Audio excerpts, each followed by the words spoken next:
तक 11 लाइन्स कर चुके हैं। हम लोग कहाँ तक किया है, let me just show you. हम लोग अब तक उत्तराध्यान सूत्र कर रहे हैं। उसमें 23वां अध्ययन चल रहा है जिसका नाम है केशी गौतम है। भाई केशी गौतम के अंदर बातचीत जो है, तो हम लोग यहाँ पे 11 वाली लाइन कर चुके हैं ऑलरेडी। ठीक है, इसमें हम लोगों ने यहाँ तक क्या देखा था अभी तक कि दो जनों के शिष्य थे। एक सिद्ध भगवंत हो चुके पार्श्वनाथ भगवान के शिष्य वहां पे विचर रहे थे, जिनका नाम था केशी कुमार श्रमण। वो भी अपनी शिष्य समुदाय के साथ वहां पे थे। और दूसरा ग्रुप था तीर्थंकर भगवंत, अभी जो अरिहंत भगवंत थे, महावीर स्वामी भगवान, उनके शिष्य गौतम स्वामी भगवान का भी शिष्य समुदाय के साथ दो ग्रुप्स एक ही सिटी में थे, अलग अलग उद्यान में थे। तो दोनों में बहुत चीजों की भिन्नता थी।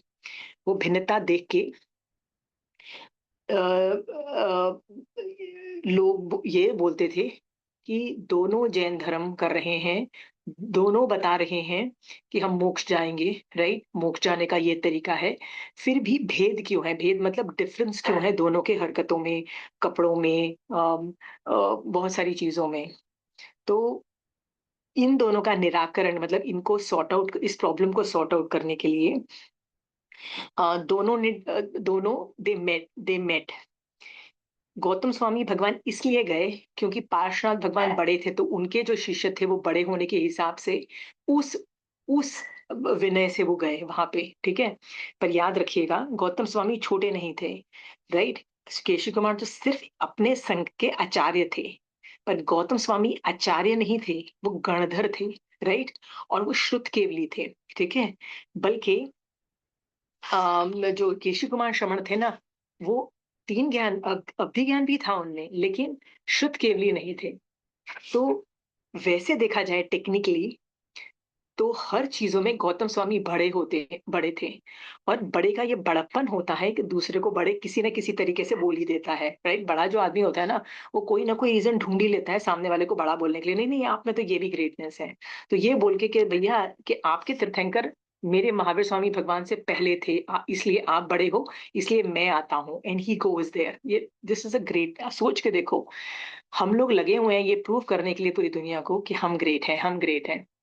पर जो असली ग्रेट होता है ना, वो सामने वाले को क्रेडिट दे रहा है, राइट? तो ढूंढ ही लेता है कुछ ना कुछ, अच्छा ये अच्छा, इस वजह से मैं तेरे को ग्रेट बोल देता हूँ। ठीक है, इस वजह से गौतम स्वामी भगवान केशव कुमार के वहां गए। और अभी वो लोग जब वो गए तो उन्होंने उनको यहाँ पे वो सवाल खड़ा होता है, दोनों तीर्थ में अंतर पर चिंतन होता है कि शिष्य समुदाय के मन में वहां चिंतन शंका उत्पन्न हुई। गोचरी के विषय में हुई, को एक ही धर्म के उपासक होने पर भी एक दूसरे में वेश आदि में अंतर दिखाई देने का कारण एक दूसरे के प्रति शंका उत्पन्न हुई। तो मैंने आपको ये भी बताया था इन लोगों ने शंका का निवारण कैसे किया, पर ये प्रॉब्लम आज की भी है। ठीक है, ये प्रॉब्लम उस जमाने की नहीं थी, ये प्रॉब्लम क्या आज की नहीं है? बताइए। कोई भी नया आदमी जो पहले जैन धर्म समझने की कोशिश करता है ना, वो वैसे ही कंफ्यूज हो जाता है। कहता है भाई इतने संघ, इतने आचार्य, इतने अलग अलग रूल्स एंड रेगुलेशंस हर संघ के। ठीक है, हाँ? तो हर आदमी जो स्टार्टिंग में घुसेगा ना, वो असल में चकरा जाएगा। और मान लो थोड़ा सीखने की कोशिश करेगा ना, तो क्या करेगा? एक और स्टूपिडगिरी करेगा। पता है क्या करेगा? अपने संघ को ग्रेट, अपने जो वो फॉलो करता है उसको ग्रेट, और बाकी सबको बेकार समझने लगेगा। ये दो गलती हम लोग भी आजकल करते हैं। ठीक है, और फिर क्या करेगा? इस बात को प्रूव करने के लिए कि आप गलत हो, मैं सही हूं, सारे कषाय नौ कषाय राग द्वेष करके, कर्म बंद करके क्या करेगा वो आदमी? बताओ, क्या प्रूव कर लिया तुमने? हाँ? तो इस बात को आज की डेट में कैसे खत्म किया जाए, उसके वो भी हमने देखा था कि आज की डेट में ये प्रॉब्लम को सॉल्व करना है। तो उसके लिए आपको एक ही काम कर सकते हो, लोगों को बोलो आगम पढ़े। जितना लोग आगम पढ़ेंगे, दे विल रियलाइज कि आगम में तो सब एक ही चीज लिखी हुई है। ठीक है, मंदिरवासी भी वही टेक्निकली कर रहा है जो स्थानकवासी कर रहे हैं, by the way, just letting you know. ठीक है, सब कुछ वही कर रहे हैं। जितने भी अलग-अलग संघ मंदिरवासी में भी या स्थानकवासी में, सब भी टेक्निकली एक ही चीज़ कर रहे हैं। ठीक है? सो अंदर से टेक्निकली वो बाहर से दिखावा फैसाड है कि हम ये भी करते हैं, एक्स्ट्रा करते हैं। भई तुम एक्स्ट्रा करते हो तो करते रहो ना। अंदर से मेन कोर जो है ना वो सेम है, ठीक है? तो आगम पढ़ना इज़ वेरी, वेरी इम्पोर्टेंट आज के संघ में, ठीक है? आप यदि आगम पढ़ने में जो पढ़ लेता है ना, तो उसको स और एक और भी बात है, हर संघ में के आगम सेम है। ठीक है, प्रतिगमन 19-20 वेरिएशन हो सकता है, भाषा के चीज़ें इफ़ेक्ट आती है, पर बाकी सब चीज़ें सेम हैं। तो आगम में क्या कोई एक भी वर्ड चेंज कर सकता है? आज का कोई भी आचार्य एक वर्ड चेंज कर सकता है? Not a single word can be changed. No. Maximum विवेचन में आप उसका इम्प्रिंट डाल सकते हो। तो उसकी वजह से ना आप पहले आगम जान लोगे, उसके बाद आप ढूँढो कि पालने वाले कौन-कौन से संघ हैं। जो भी पालने वाले संघ हैं, चाहे वो मंदिरवासियों के हैं, चाहे वो स्थानकवासियों को, उनको तहत्ती करके एक्सेप्ट करो, वंदन नमस्कार करो और आगे बढ़ो। जो नहीं पाल रहे हैं, ठीक है, उनको छोड़ दो, उनका अभिनय करने के जाके उनको सुनाने की ज़रूरत नहीं है, राइट? छोड़ दो, लेट देम बी, राइट? दुनिया में हर तरह के लोग होते हैं, क्या पता वो तुमसे पहले मोक्ष चले जाएँ। ये स ये सोच कर के तुम अपना फ़ॉलो करो। फिर जब ज़्यादा समझ आ जाए जैन धर्म की, तो जितने संघ पालने वाले आपको मिले हैं, उनमें से एक संघ को सिलेक्ट करके उस संघ की धारणाएँ एक्सेप्ट करना चालू कर दो। इन इसका मतलब ये है जितने भी पालने वाले संघ हैं, उसमें जो 19-20 टेक्निकल डिफरेंसेस आते हैं, राइट? उसमें आप अपने आचार्य की धारणा मान के आगे चल लो। इसमें भी ज़रूरी नहीं है आपको पहले साल ही ये सब कुछ फिट करना पड़ेगा। It can take lot of years. मैंने 25 साल से जब से जैन धर्म चालू किया है, मेरे को एक संघ तो मुझे 15 साल के ऑलमोस्ट 10 साल के बाद मिला, ठीक है? बाकी 3 संघ बहुत स्टार्टिंग में ही मिल गए थे। एक संघ जो था वो तो एकदम अभी मतलब रामगुरु का संघ मुझे अभी 15 साल पहले ही मिला। बाकी तीनों संघ मैंने जो जिनको फ़ॉलो करती हूँ, वो 25 साल पहले मिल गए। फिर अ अ, जब धारणा मैंने अभी 15 साल पहले 10-15 साल पहले ही ली। ये एग्ज़ाम्पल इसलिए ले रही थी कि किसी भी चीज़ की जल्दी नहीं है। जल्दी करोगे ना, फिर आगे जाके पछताना is not a good thing. Go slow, आराम से स्लो मोशन में जाओ। हमने अभी तक यहाँ पे देखा था, आज की क्लास में हम आगे बढ़ते हैं, ठीक है? चलिए।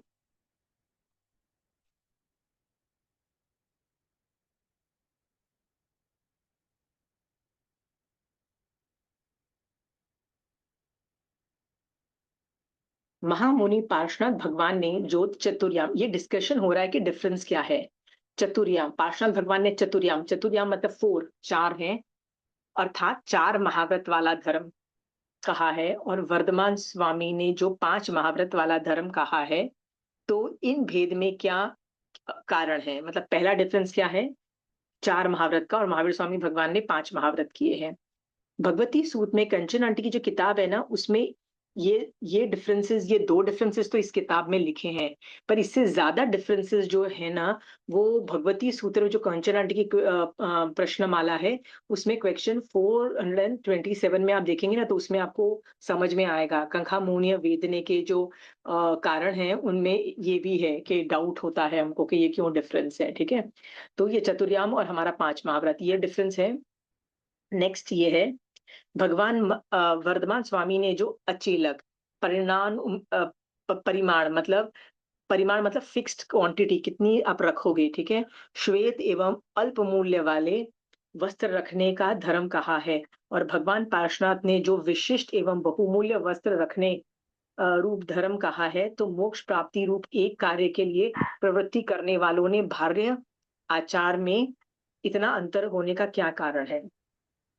आपको पता है आजकल के जो साधु हैं ना, वो सफ़ेद कपड़े ही पहन सकते हैं, और बहुत अल्प मूल्य वाले, मतलब वो एक्सपेंसिव भी नहीं हो सकते हैं। बहुत ही हल्के, आप देखोगे ना उनके कपड़े जो ऊपर की खासकर ओढ़नी के जो कपड़े होते हैं, एकदम बहुत ही लो क्वालिटी कॉटन, पता है 50 च 40-50 रुपए की भी आती है, और हज़ारों रुपए की भी कॉटन आती है। तो कॉटन के भी बहुत क्वालिटीज़ होती हैं। तो बिल्कुल लो कैटेगरी की क्वालिटी वाला बताया गया है हमारे महावीर स्वामी भगवान ने। बट पार्श्वनाथ भगवान के अंदर विशिष्ट भी हो सकते हैं। विशिष्ट मतलब बहुत रिच, मान लो राजा ने दिया, ले लेंगे। हम लोग राजपिंड नहीं ले सकते महावीर स्वामी भगवान के शिष्य। वो लोग तो आराम से राजपिंड ले सकते थे ना, बीच के तीर्थंकर आराम से राजपिंड लेते हैं, ठीक है। हाँ, ये भी डिफरेंस है। देखिए, कृष्ण की नहीं, कृष्ण वासुदेव की मम्मी द्वारिक देवकी के पास वो जो 6 बच्चे, छह जो बच्चे पहले जो उनके पैदा हुए थे, वो साधु बन के जब आए तो उन्होंने उनको लड्डू बहराया। यानी राजपिंड इज अलाउड बीच के 22 के तीर्थंकर के अंदर, बट किसको अलाउड नहीं था? फर्स्ट और लास्ट तीर्थंकर में राजपिंड अलाउड नहीं है भैया। तुम तो फिर राजा के आसपास ही घूमोगे, ठीक है, ये बात सोच के। तो आ, आ, विशिष्ट कपड़े भी अलाउड नहीं है, बहुमू और कलरफुल कपड़े भी अलाउड नहीं है हम लोगों को। उन लोगों को कलरफुल कपड़े भी अलाउड है, साधु को, मतलब थोड़े से रंगीन यदि कलरफुल किए होंगे दैट इज अलाउड। तो ये पूछ रहे हैं कि ये भार्य वेश में अंतर है, ठीक है। इसके अलावा भी 2-3 अंतर हैं, आप लिखना चाहो तो लिख लीजिए। एक डिफरेंस ये है कि हम लोग है ना, 2 तरह से हमारी दीक्षा होती है, आप दीक्षा लेने चाहो तो सबसे पहले छोटी दीक्षा होती है। छोटी दीक्षा कैसे ली जाती है? तो सामायिक चारित्र से ली जाती है, सामायिक चारित्र से। फिर थोड़े दिन बीत जाने पे फिर हम बोलते हैं कि उसी आदमी की फिर से दीक्षा हुई है, जिसको हम बड़ी दीक्षा बोलते हैं। पर दीक्षा वही नहीं होती है, दूसरी दीक्षा छेदोपस्थानिक चारित्र होता है। आप देखोगे 25 बोल के अंदर जो आखिरी बोल है, लास्ट बोल है, उसके अंदर 5 तरह का चारित्र बोला गया है, ठीक है।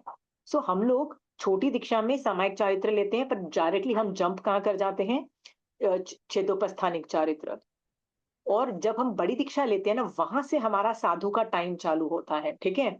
सो मान लीजिए आपने और मैंने एक साथ दीक्षा ली, छोटी दीक्षा ली, राइट। तो आचार्य भगवंत को लगा कि नहीं, हेलो, आचार्य भगवंत को लगा कि वो आपको पहले दीक्षा दे देता है, ठीक है, किसी वजह से उनको लगा। तो ऐसा हो सकता है कि 1 हफ्ते के बाद उनको लगा कि मैं तुमको दीक्षा देता हूँ, वो तुमको दीक्षा दे देता है, पर मेरे को दीक्षा नहीं थी, ठीक है।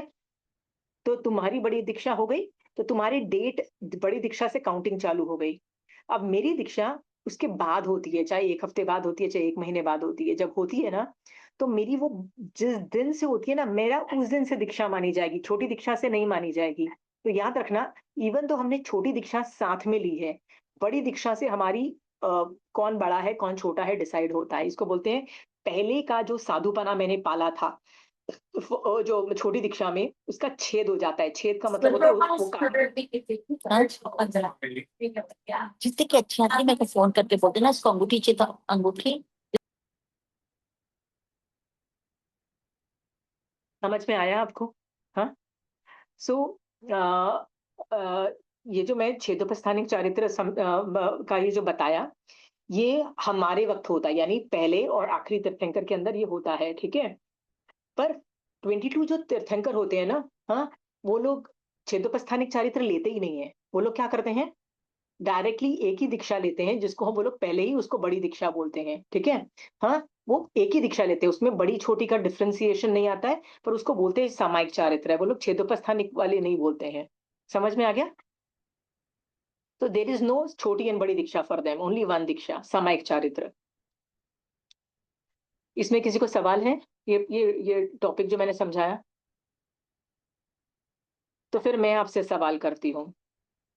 यदि ऐसा है कि जो आखिरी तीर्थंकर वाले लोग 2 दीक्षाएं लेते हैं, छोटी और बड़ी, तो महावीर स्वामी भगवान ने 2 दीक्षाएं क्यों नहीं ली? पहले छोटी दीक्षा ली, फिर बड़ी दीक्षा क्यों नहीं ली? उन्होंने एक ही दीक्षा ली, और वो भी सामायिक वाली ली, छेदोपस्थानिक वाली नहीं ली, मतलब जो बीच वाले थे। ऐसा क्यों? वाई इज महावीर स्वामी भगवान नॉट फॉलोइंग आवर रूल्स? भगवान के लिए कोई भी कल्प दीक्षा ले जरूरी रहे हैं तब तो कल्प यूज होता है। वो नहीं, लॉजिक देखो, आंसर तो मुझे भी पता है, पर लॉजिक जो आप दे रहे उन्होंने हो ना वो सही। अपने उन्होंने आप तीर्थ या पूजा बोलो, पूजा बोलो। उन्होंने तीर्थ की स्थापना की, तो उसके पहले कैसे वो फॉलो, मतलब उसके बाद रूल बनेगा 24th? नहीं, ये भी लॉजिक नहीं है। महावीर स्वामी के टाइम श्रावक दृढ़ थे, एकदम दृढ़ थे, समायक में ही वो पूरा कर लेते थे, अभी नहीं। नहीं, ये logic, see logic is not the right thing, you have to understand the right logic to understand that. ठीक है, याद रखना, ये रूल फर्स्ट ऋषभदेव भगवान पे भी लागू होता है। वो भी छेदोपस्थानिक छोटी दीक्षा बड़ी दीक्षा दो नहीं करेंगे, वो भी एक ही करेंगे, वो भी सामायिक ही करेंगे। ठीक है, पर उनके जो शिष्य होंगे वो फिर दो दो दीक्षाएं करेंगे, वो छोटी और स्वयं बड़ी। बुद्ध थे। नहीं, ये रीजन नहीं है। ये जो महापुरुष जो होते हैं ना, जो महापुरुष होते हैं ना, तीर्थंकर को उस कैटेगरी में डाल दिया जाता है। उनमें ये दीक्षा लेंगे और फिर कुछ गड़बड़ होने की संभावना हो, और फिर जाके वो फिर से वो हम जो गलत होने की संभावना वाला जो दीक्षा है पर्याय को हम काट के रख देंगे, छेद करके रख देंगे, और बाद में दीक्षा चालू मतलब रियल चालू होगा। ये ऑप्शन तीर्थंकर के लिए लागू नहीं होता है, क्योंकि वो गलती करते ही नहीं है, वो पहले दिन से ही शूरवीर की तरह करते हैं और परफेक्ट जाते हैं। इसलिए वो पहले दिन से ही सामायिक चारित्र लेते हैं। हम लोग छोटी और बड़ी का इसलिए प्रावधान है कि आप जितनी गड़बड़ जो भी मतलब होते हैं ना, एरर्स करने हैं, गलतियां करनी है, आप करो, अभी गलतियां करो और तुमको सिखाया जाएगा, सिखाया जाएगा, सिखाया जाएगा उन टाइम के अंदर। बट महापुरुष तीर्थंकर भगवान उस लेवल पे होते हैं कि वो ये गलती नहीं करते हैं, इसलिए वो लोग डायरेक्टली सामायिक चारित्र से लेते हैं। समझ में आया? द लॉजिक इज दिस, कि तीर्थंकर के लिए ऐसा नहीं है कि वो कल्पातीत वाला रूल नहीं अप्लाई होता है, इसलिए होता है कि तीर्थंकर कभी भी गलती नहीं करते। छेदोपस्थानी के अंदर मेन रीजन है कि आप जो गलतियां कर रहे हो ना, वो सॉर्ट आउट हो जाएंगी आपकी, उसका छेद ही कर देंगे उठा के। आंटी फिर जो केवली भगवंत होंगे हाँ, तो तब वो लोग भी फिर दो दीक्षा लेते हैं, उनकी भी दो दीक्षा होती है, या केवल ज्ञान का जब विच्छेद हो जाता है उसके बाद दो दीक्षा होती है?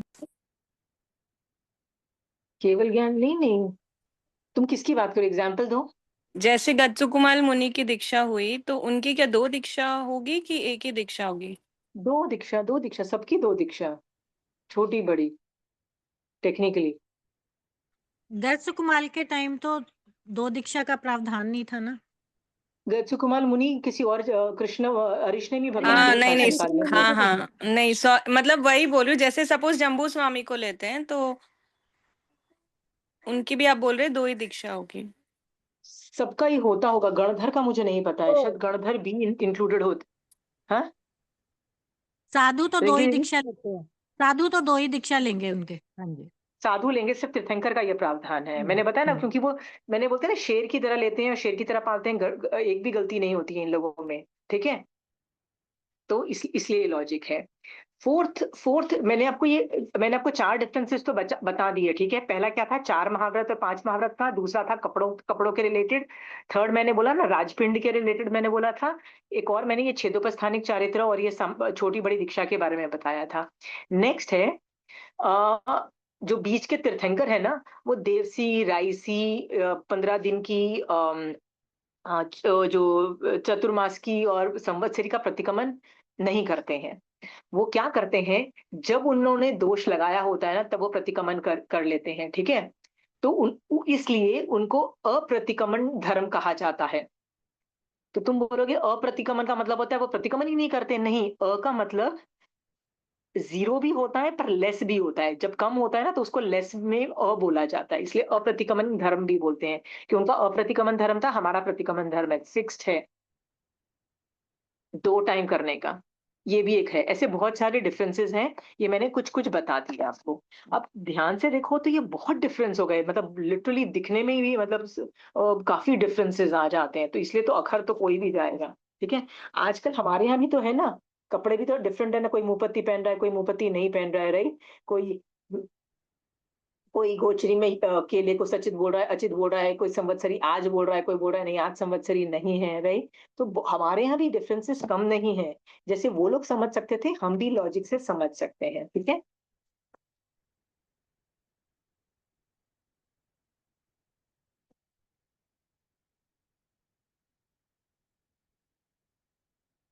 नेक्स्ट है, इसके बाद वहां पर अपने अपने शिष्यों के तर्क पर शंका को जानकर उनकी निवृत्ति के लिए उन केशी कुमार श्रमण और गौतम स्वामी दोनों महापुरुष एक स्थान पर मिलने का विचार किया।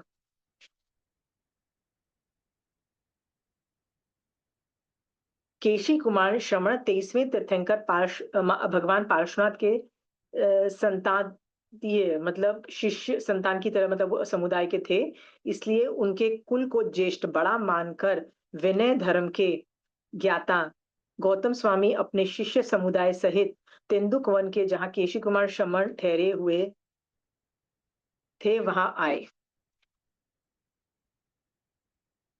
केशी कुमार शमन गौतम स्वामी को आते हुए देखकर बहुमान भक्ति के साथ परूपित उनके योग्य प्रतिपत्ति सत्कार सम्मान सम्यक प्रकार से करने लगे। राइट, मतलब आते हुए देख के कितने खुश हुए। ठीक है।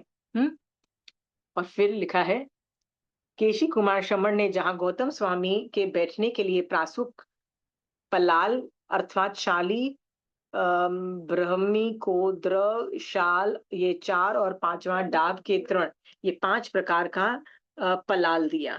ठीक है। अब मेरा 2-3 सवाल आप लोगों से है। हाँ, हम लोग, आप जिस संघ के भी हो, आप जिस संघ के भी हो, अपने मारासा को पूछो कि जब कोई दूसरे संघ के मारासा आते हैं ना, तो आप क्या करते हो। ठीक है। ज्यादातर दूसरे लोग क्या बोलेंगे, हम लोग वेलकम करते हैं, मतलब उनसे ज्ञान ध्यान सीखते हैं, जो करना है करते हैं। ठीक है। वंदन व्यवहार नहीं भी करे ना तो भी चलेगा, क्योंकि वंदन व्यवहार में आचार्य की आज्ञा होती है कि नहीं, ये संघ को वंदन व्यवहार कर सकते हो, ये संघ को वंदन व्यवहार नहीं कर सकते हो। इसमें भी रूल्स होते हैं कि एक आचार्य को दूसरे लगेगा कि नहीं, ये संघ हमको नहीं लगता ये ढंग से पाल रहा है, तो निषेध कर देते हैं कि उस संघ के जो साधुगण है उनको वंदन नमस्कार नहीं करना। यदि आचार्य ये डिसीजन लेता है, मैंने बताया ना, जैसे मेरे लिए वो रूल अप्लाई होता है, आपके लिए रूल अप्लाई होता है कि पालने वाले संघ को ही वंदन नमस्कार किया जाता है, जो पालता नहीं है उस संघ को नहीं किया जाता। तो मान लो ये एक आचार्य डिसाइड करता है कि मेरे हिसाब से ये नहीं हो रहा है, तो वह वंदन नमस्कार नहीं भी साधु को करने की आज्ञा देता है। दैट इज टोटली ओके, इसमें कोई बुरी बात नहीं है। ठीक है। कई संघों में वंदन व्यवहार होता है। ठीक है, आपस में एक दूसरे को वंदन नमस्कार करते हैं। नहीं भी वंदन व्यवहार हो तो अच्छे से बात करना, डिस्कशन ऑफ जैनिज्म आगम, ये तो कोई किसी से भी कर सकता है। यदि आप मैं कर सकते हैं तो कि वो नहीं कर सकते हैं। ठीक है। तो ज्यादातर जितने भी संघ के साधुओं से आप बात करोगे ना, तो वो लोग बोलेंगे हाँ हम बात करते हैं। वो बोलेंगे हाँ उस संघ से हमारी वंदन व्यवहार नहीं है, लेकिन हम डिस्कशन करते हैं, यदि कोई आता है तो हम उनको सिखा भी देते हैं। ठीक है, पर सीखते नहीं है। ठीक है। सीखेगा वही ना जो आचार्य का परमिशन होगा कि जाओ तुम उस संघ में जाओ। ठीक है। ये पर लोग सीखते हैं। मैंने बहुत जगह देखा है कि एक संघ के आचार्य के पास दूसरे संघ के लोग जाके सीख रहे हैं, विच इज वेरी कॉमन। आगम में भी इसकी पुष्टि होती है। सो ये कॉमन है। बट कई लोग ऐसे भी मैंने संघ देखे हैं जिनके मारा सा इतनी एकड़ी में कि नहीं, हमारा संघ ही ग्रेट है, दूसरे संघ ग्रेट नहीं है। और इस बात को प्रूव करने के लिए वो लोग क्या करते हैं, नहीं नहीं, हम लोग तो पहले ही मतलब खड़े हो जाते हैं, क्योंकि उनको वंदन नहीं करना पड़े, और वो जब तक रहते हैं और वो जब जाना है उनको चले जाते हैं। वो एकड़ी में दिखाते हैं कि we are great and they are not great. सोच के देखो, क्या ये लोग दोनों आपस में इस तरह की कंपटीशन करके अप एंड डाउन बता रहे हैं? नहीं बता रहे हैं ना। यदि नहीं बताने की कोशिश कर रहे हैं, क्यों बताने की कोशिश करना सामने वाले को कि सामने वाला ठीक कर रहा है ठीक नहीं कर रहा है, क्या जरूरत है बताइए। हाँ, तो आई ऑलवेज थिंक कि जो मारासा ये करते हैं, इस तरह की जो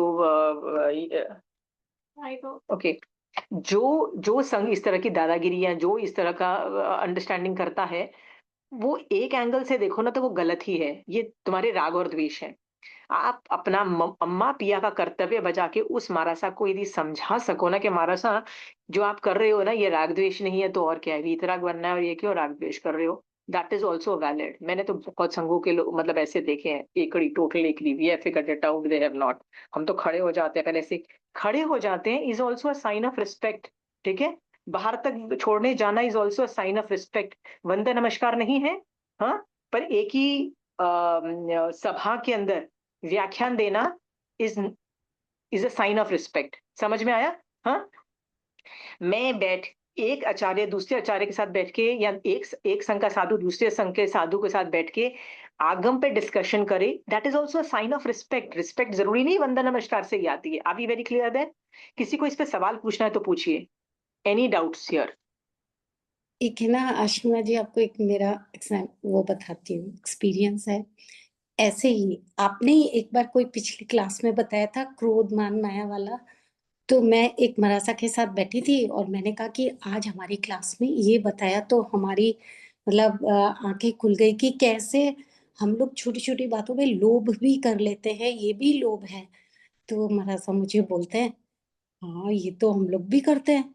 मतलब मैंने ऐसे उनको डायरेक्ट नहीं बोला कि हाँ, ये तो हमने कभी सोचा ही नहीं कि ये लोभ भी हो सकता है।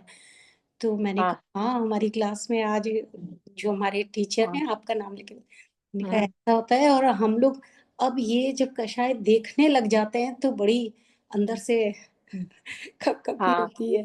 तो हाँ, इसी तरीके से किया। और एक और इंसिडेंट, मैं जब प्रतिक्रमण लर्न कर रही थी 3 साल पहले की बात है, हम लोग गए। तो मैं मेरा उनको कहने का मतलब नहीं था, पर वहाँ एक मरासा थे मुंबई में, तो मैंने कहा कि चलो मैं 2 समाई करके आऊँगी मम्मी घर, आप जाओ। तो वो चले गए, मैं वहाँ बैठी थी।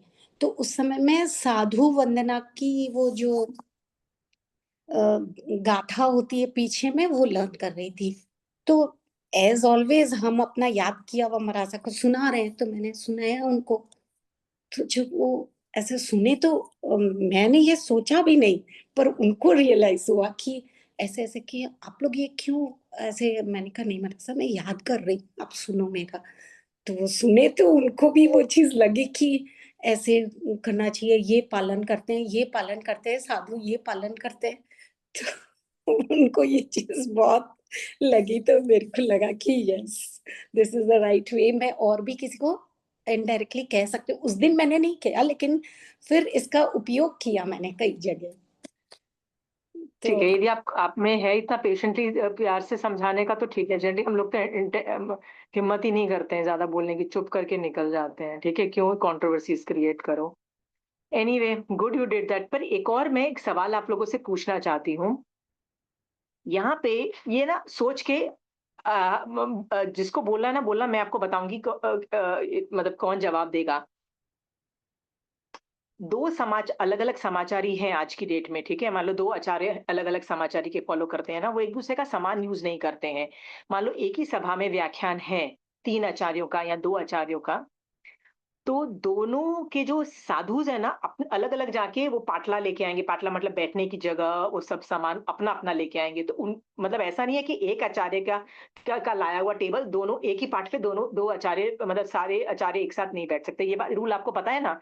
एक समाचारी के जो सामान लेके आते हैं ना, सामान का मतलब होता है टेबल या चेयर जो बैठने वाली होती है जिसपे व्याख्यान देते हैं। दूसरे समाचारी के साधु यूज नहीं करते। ये बात पता है ना, मतलब वो लोग अपना लाते हैं, ये रूल पता है। यहाँ पे मेरा सवाल ये है, उस जमाने में ना डाब के मतलब वो सूखी हुई घास दे दिया करते थे। कंचन आंटी बताती है कि उन्होंने अपने आंखों से देखा है कि आजकल तो जैसे पुट्ठा मिलता है, आजकल के जमाने में वो नहीं मिलता है, क्या बोलते हैं, न्यूज़पेपर में नीचे डाल के वो मतलब वो इंसुलेशन क्रिएट कर लेते हैं। बट पहले जमाने में ये इंसुलेशन नहीं, घास यूज की जाती थी। यहाँ पे गौतम स्वामी को घास दी 5 तरह की, गौतम स्वामी ने ले ली। दोनों अलग-अलग समाचारी है। क्यों? How is that allowed? Question पूछा है मैंने। सोचो फिर जवाब वही देगा जिसको मैं बोलूँगी। कोई आंसर सोच सकता है? हाँ?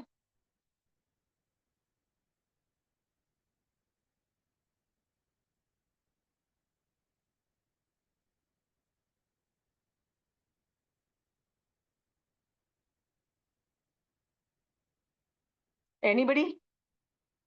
रिंकी दीदी? हाँ? कल्पातीत की डेफिनेशन बताओ रिंकी दीदी। कल्पातीत की डेफिनेशन क्या है? जिन पे वो रूल्स जो भगवान ने बनाए हैं वो लागू नहीं होते, वो हाँ, कल्पातीत। वो कौन वेरी गुड। मतलब वैसे तो वो कल्प में रहते हुए भी, पर उनके वो हाँ कल्प जी। के रूल्स नहीं भी फॉलो करेंगे चलेगा। ठीक है, वो उसको कल्पातीत बोलते हैं। उसमें कौन कौन लोग आते हैं, कौन कौन कैटेगरी आती है? तीर्थंकर, गंधर, 14 पूर्वधारी। 10 पूर्वी प्लस। ठीक हाँ, है, हाँ, तो हाँ। 10 पूर्वी प्लस का मतलब है 14 पूर्वी तो हो ही गए। ठीक है, तो याद रखना गौतम स्वामी भगवान 14 पूर्वी थे। गणधर बाय डिफॉल्ट इसलिए हो जाते हैं क्योंकि वो 14 पूर्वी होते हैं, ठीक है? तो पूर्वधर हो गए। वैसे तो देखो स्वयं बुद्ध भी हो जाएगा, फिर वो प्रत्येक बुद्ध भी होगा, ये भी ये सब भी आ जाते हैं, ठीक है? सो इन दोनों आदमियों में जो गौतम स्वामी भगवान है ना, वो कल्पातीत है। समझ में आया? केशी कुमार कल्पातीत नहीं है। तो जैसे आप मेरे घर आओगे, मेरा काम है आपको ऑफर करना। तो मान लो मैं कुछ ऐसी भी चीज ऑफर करूं जो आपको नहीं कल्पती है, ठीक है? पर ऑफर करने मैं तो ऑफर करूंगी ना, ठीक है? आप मुझे बोल सकते हो कि नहीं नहीं नहीं यार, मैं पान नहीं खाती यार, तुम पान खाते हो लेकिन मैं पान नहीं खाती, राइट? आप रिफ्यूज कर सकते हो। सो विनय से केशी कुमार श्रमण ने दिया, ठीक है? हाँ। और गौतम स्वामी ने भगवान ने क्यों ले लिया? क्योंकि वो कल्पातीत थे, खुद कल्पातीत थे। एक आदमी कल्पातीत है दोनों में से।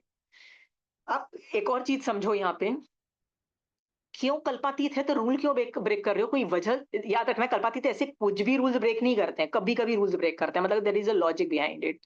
क्योंकि दोनों आचार्यों को ये बात पता है कि इवन दो हम लोग यहाँ पे मिले हैं आपस में डिस्कशन करने के लिए, पर हम दोनों को इसका आउटपुट, नतीजा सब कुछ पता है।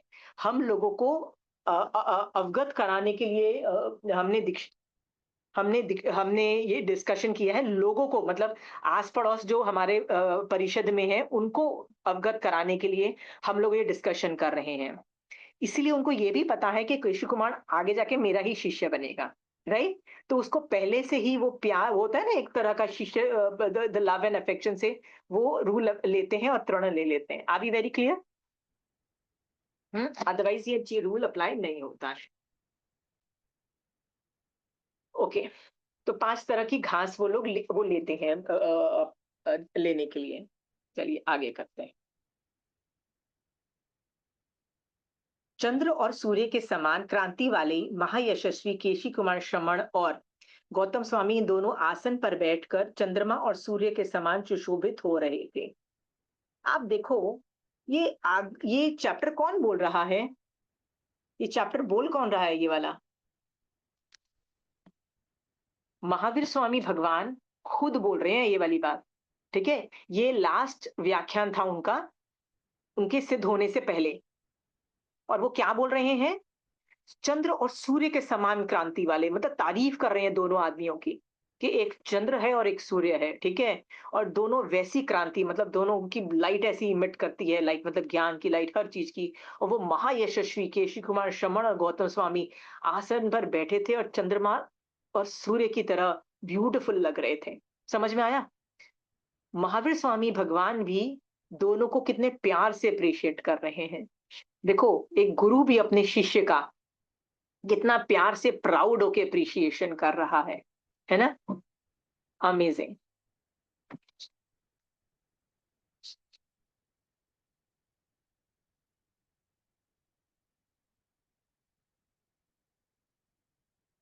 उन दोनों मुनियों की चर्चा वार्ता को सुनने के लिए गृहस्थों के अनेक सहस्त्र, सहस्त्र मतलब हजार, अर्थात हजारों गृहस्थ तथा वहां तेंदुक वन में आए और बहुत से मृग के समान अज्ञानी, पाखंड, पाखंड का मतलब अन्य तीर्थी होता है लोग, और कौतूहल लोग भी वहां आकर इकट्ठे हुए, ठीक है? तो ये वहां की परिषद के बारे में वर्णन आ रहा है। परिषद का मतलब होता है जो सुनने आता है उसको परिषद बोलते हैं। संवत्सरण के अंदर भी कैसी परिषद थी? तो ये पहली परिषद में मनुष्य के बारे में बताया जा रहा है कि गृहस्थ आए, श्रावक आए, बट साथ में वो भी हजारों की क्वांटिटी में, मतलब 100 में नहीं, हजारों की क्वांटिटी में गृहस्थ आए। बट उसके साथ साथ अन्य तीर्थी वाले लोग भी आए, और ऐसे लोग भी आए जो कौतूहल वर्षाए। कौतूहल का क्या मतलब होता है? अरे यार इतनी भीड़ जमा है, अपन भी जाके देखते हैं क्या हो रहा है, kind of a curiosity wise, no wanting to learn nothing, right? ये सब इकट्ठे हुए। यहाँ मैं वर्ड ये आपको बता दूं, आगम में ना कई वर्ड्स है ना ओवर द पीरियड चेंज होते हैं। जैसे पाखंड, जब जो वर्ड है ना, आजकल यदि मैं तुमको पाखंडी बोलूं ना तो तुम अपने आप को गाली समझ के इंसल्टेड फील करोगे, ठीक है? पर उस जमाने में ये वर्ड में इतना नेगेटिव कोनोटेशन नहीं हुआ करता था। 32 आगमों में पाखंड का मतलब अन्य तीर्थी को समझना, ये वर्ड इतना नेगेटिव कोनोटेशन नहीं था। इट जस्ट मीन्स अन्य तीर्थी, ठीक है? वरना भगवान क्यों हर बात पे उसको गाली दे देंगे? Are we clear? सो जब भी पाखंड वर्ड जैसे पर पाषंड प्रशंसा, राइट? उसको अन्य तीर्थी ही समझना, उनको गाली की तरह मत समझना। चलिए आगे बढ़ते हैं।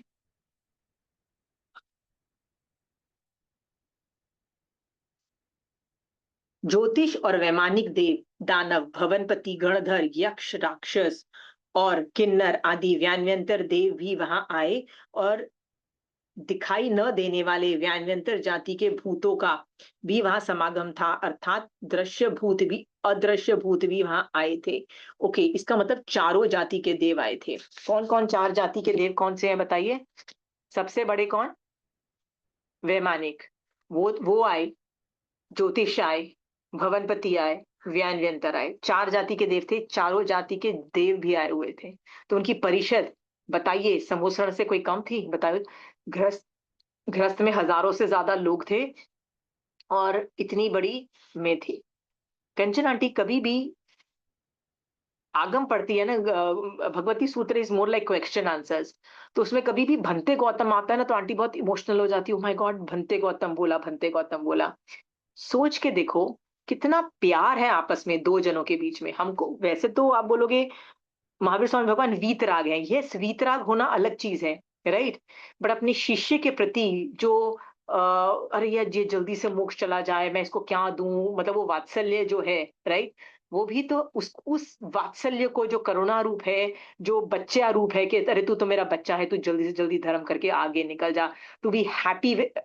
एक तीर्थंकर यदि हैप्पी हो रहा है, अरे देखो ये धर्म कर रहा है, जल्दी से जल्दी मोक्ष चला जाएगा, वो जो इफेक्ट है ना, वो भंते गौतम के अंदर आता है कि दो आदमी इस तरह से बोल रहे थे, the love up between both of them. तो उस वो नजारा ही अलग होता है। तो ये नजारा भी उतना ही ब्यूटीफुल था, संवत्सरण से कोई कोई कम नजारा नहीं था, क्योंकि इसमें चार जाति के देव थे, मनुष्य भी अलग अलग तरीके के थे। वो ही बताने की कोशिश हो रहा है कि कुछ कम नहीं था। एक मिनट।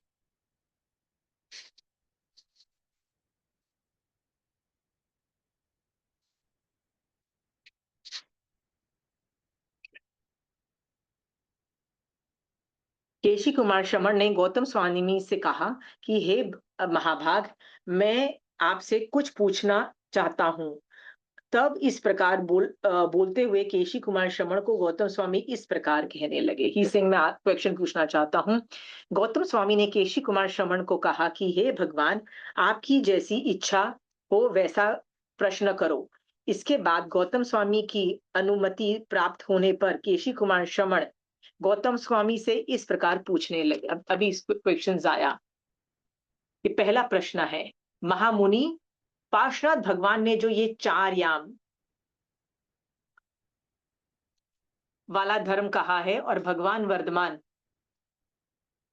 ने जो यह पांच महाव्रत वाला धर्म कहा है, ये भी क्वेश्चन फ्रेम्ड आउट है। एक ही कार्य के लिए प्रवृत्ति करने वाले में परस्पर विशेषता का क्या कारण है? अर्थात इन दो प्रकार के धर्म के विषय में हे मेघाविन, क्या आपको संशय नहीं होता? अर्थात भगवान पार्श्वनाथ और भगवान महावीर स्वामी इन दोनों सर्वज्ञ हैं, तो फिर मतभेद का क्या कारण है? भगवान ने बोला।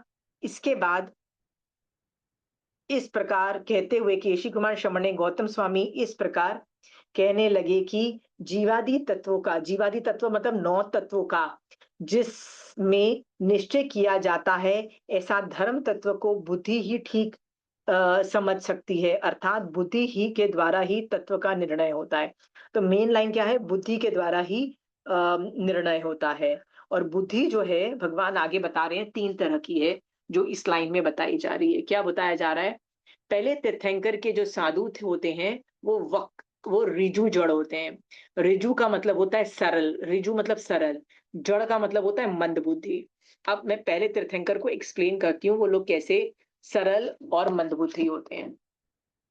पहले तीर्थंकर के जो जो शिष्य होते हैं ना, वो ऑलमोस्ट युगलिक काल ऑलमोस्ट खत्म ही हुआ होता है। उसके बाद ये लोग मतलब वैसे लोग होते हैं, इतने सिंपल होते हैं, इतने मंदबुद्धि होते हैं कि इनको समझ नहीं आता है क्या करना। सोच के देखो कि इतने सरल होते हैं, उनको ये भी नहीं पता होता है कि खाना क्या है। यदि ऋषभदेव भगवान जो पहले तीर्थंकर होते हैं ना, मैक्सिमम मति शुद्ध ज्ञान के धारणार होते हैं, इसीलिए दीक्षा के पहले वो 72 कलाएँ उनको ऑपरेट करना, उनको सिखा के जाते हैं।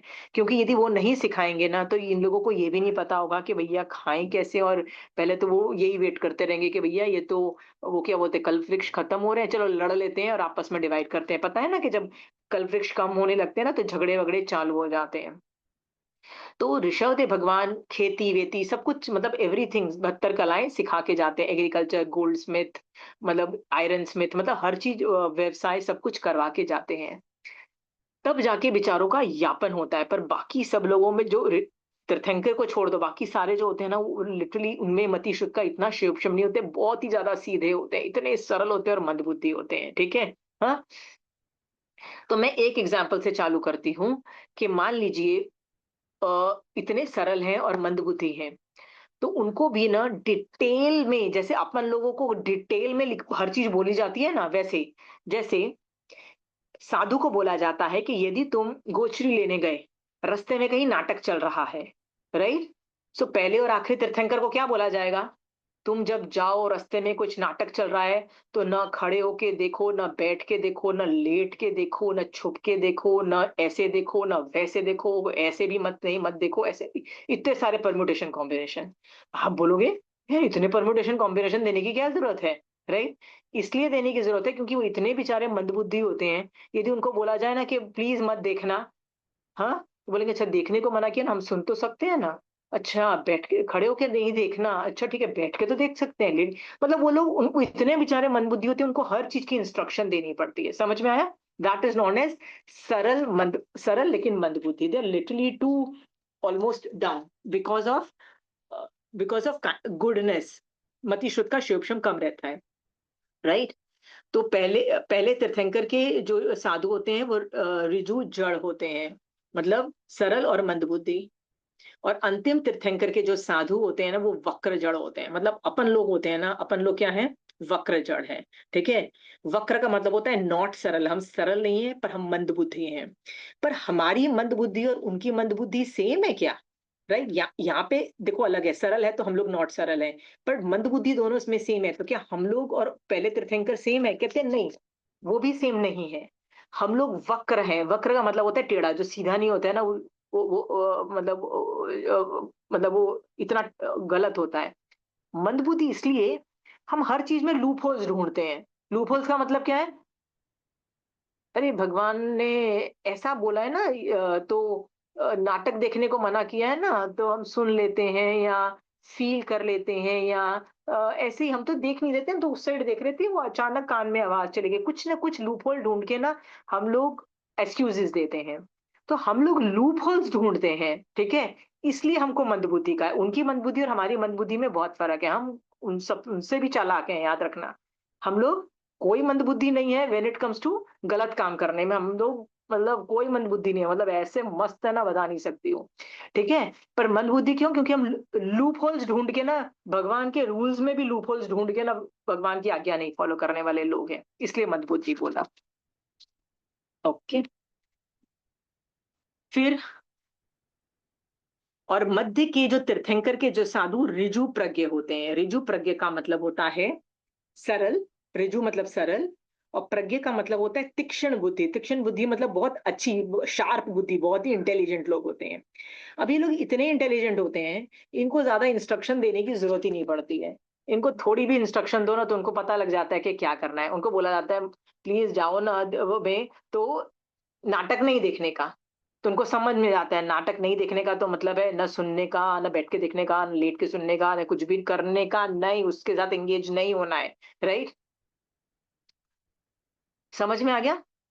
हाँ, आप सोचो, ये तीन जो बुद्धि है ना, हाँ, तो इंटेलिजेंट लोगों पे, मतलब ये जो तीन तरह की बुद्धि है, ये बात समझ में आ गई, इसमें कोई सवाल तो नहीं है ना?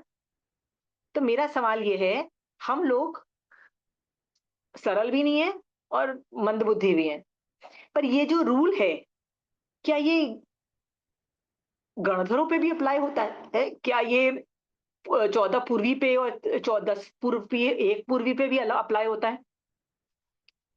हाँ, सब पे अप्लाई होता है?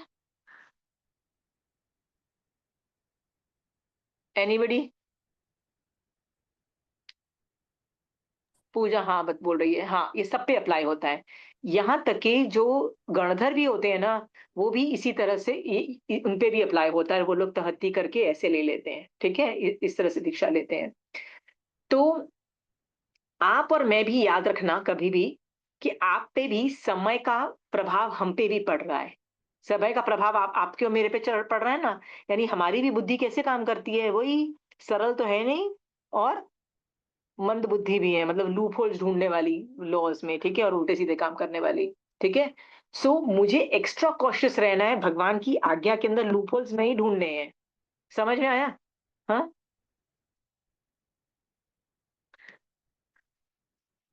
मैंने ना किसी चीज का पचकान लिया हुआ था, तो मुझे कहा गया ये खाओ। So, and I was like, I can't eat because I think. Then I said, but this is a medicine. It was a part of the medical regime. But like, it was part of the medical regime, so it's more like a medicine rather than a this thing. So technically, मेरा व्रत नहीं भंग होता because medicines का तो हर जगह मतलब वो allowed है, right? And I ate it. You know that? ठीक है? My point is, if you think about it ना, ये जो वक्र, ये जो हम लोग जो हरकतें कर रहे हैं ना, वो वक्र जड़ वाली ही है, ठीक है। हम लोगों को मेडिसिन में ही पता है, ऐसे कितने लोग हैं जिनको पता है मेडिसिन और बेकरी की आइटम में क्या क्या मिलाया जाता है, राइट? बोल तो देते हैं वेजिटेरियन ये वेजिटेरियन वो, राइट? पर मैंने बहुत सारी संघों की ऐसी किताबें देखी हैं जिसमें जो बाजार के हम नॉर्मल बिस्किट्स नहीं खाते हैं, आई डोंट नो वेदर आपको पता है कि नहीं पता है, वो जो मास प्रोडक्शन में नहीं होता है। क्यों आपकी रोटी 2 दिन बाद खराब हो जाती है? होती है ना, आज की रोटी आप कल खा सकते हो, क्या तीसरे चौथे दिन कितने दिन खा लोगे ये बताओ? हाँ, मान लो आपने उसको कुछ स्पेशल तरीके से गूंदा है, ठीक है, थेपला भी मान लो बनाया है बिना पानी के, किसी कुछ भी करके बनाया, कितने दिन कर लोगे? उसके बाद तो खराब हो ही जाता है ना। क्यों बिस्किट 6 महीने तक खराब नहीं होता है? हाँ, कुछ तो है उसके अंदर। आप बोलोगे नहीं प्रेजर्वेटिव है, नहीं, कुछ और भी चीजें होती हैं विच इज नॉट, मतलब इनकंड्यूसिव टू आवर व्रत, ठीक है। यदि आपने नॉनवेज का पचकान लिया है ना, तो आपको सोच कर करना चाहिए। समझ में आया? अभी समझ रहे हो मैं क्या बोल रही हूँ? हम लोग जानबूझ के, मेरे को पता है कौन से संघ की कौन सी किताब है जो ये सारी इंफॉर्मेशन देती है कि कौन से बिस्किट में क्या है, कौन से कोलगेट में क्या है, जो हम ब्रश करते हैं ना किसमें क्या है, मुझे सब कुछ पता है। मैं जानबूझ के वो किताबें नहीं पढ़ती, क्यों? यदि पढ़ लूंगी फिर मुझे फॉलो करना पड़ेगा, राइट? ये वक्र जड़ता नहीं है तो और क्या है बताओ? वक्र जड़ ही है ना। समझ में आया? वैसे मेरे नॉनवेज के पचखान है, वैसे मैं बिस्किट्स भी खा, मतलब not that I eat love to eat biscuit, but कभी ना कभी तो अपन खा ही लेते हैं कोलगेट और ये सब चीजें। हम लोगों को कई बार ये भी लिखा हुआ है कि चर्बी मिलाई जाती है घी के अंदर। आई डोंट नो वेदर ये सब कभी पढ़ा है, पर ऐसी ऐसी वो किताबों में ये सब भी लिखा हुआ है, ठीक है। तब मैं ऐसी सोचती हूँ, मैंने कहा भैया ये इतने हार्ड रूल्स कौन फॉलो करने वाला है? हम लोग तो ग्रीन डॉट दिखते हैं, राइट? वो ग्रीन डॉट हुआ है, अच्छा ठीक है, इट्स ओके फॉर अस, आगे चल जाते हैं, राइट? बट मैंने ऐसे भी श्रावक देखे हैं, मतलब मैं तो सीरियसली ग्रीन डॉट देखती हूँ और आगे चलती हूँ, वी कैन टेक यूज, ठीक है। बट मैंने ऐसे श्रावक भी देखे हैं जो बोलते हैं nothing doing with green dot, let's investigate further, ठीक है। वो एक्स्ट्रा इन्वेस्टिगेट करते हैं और वो ये सब चीजें नहीं खाते हैं। Are we clear?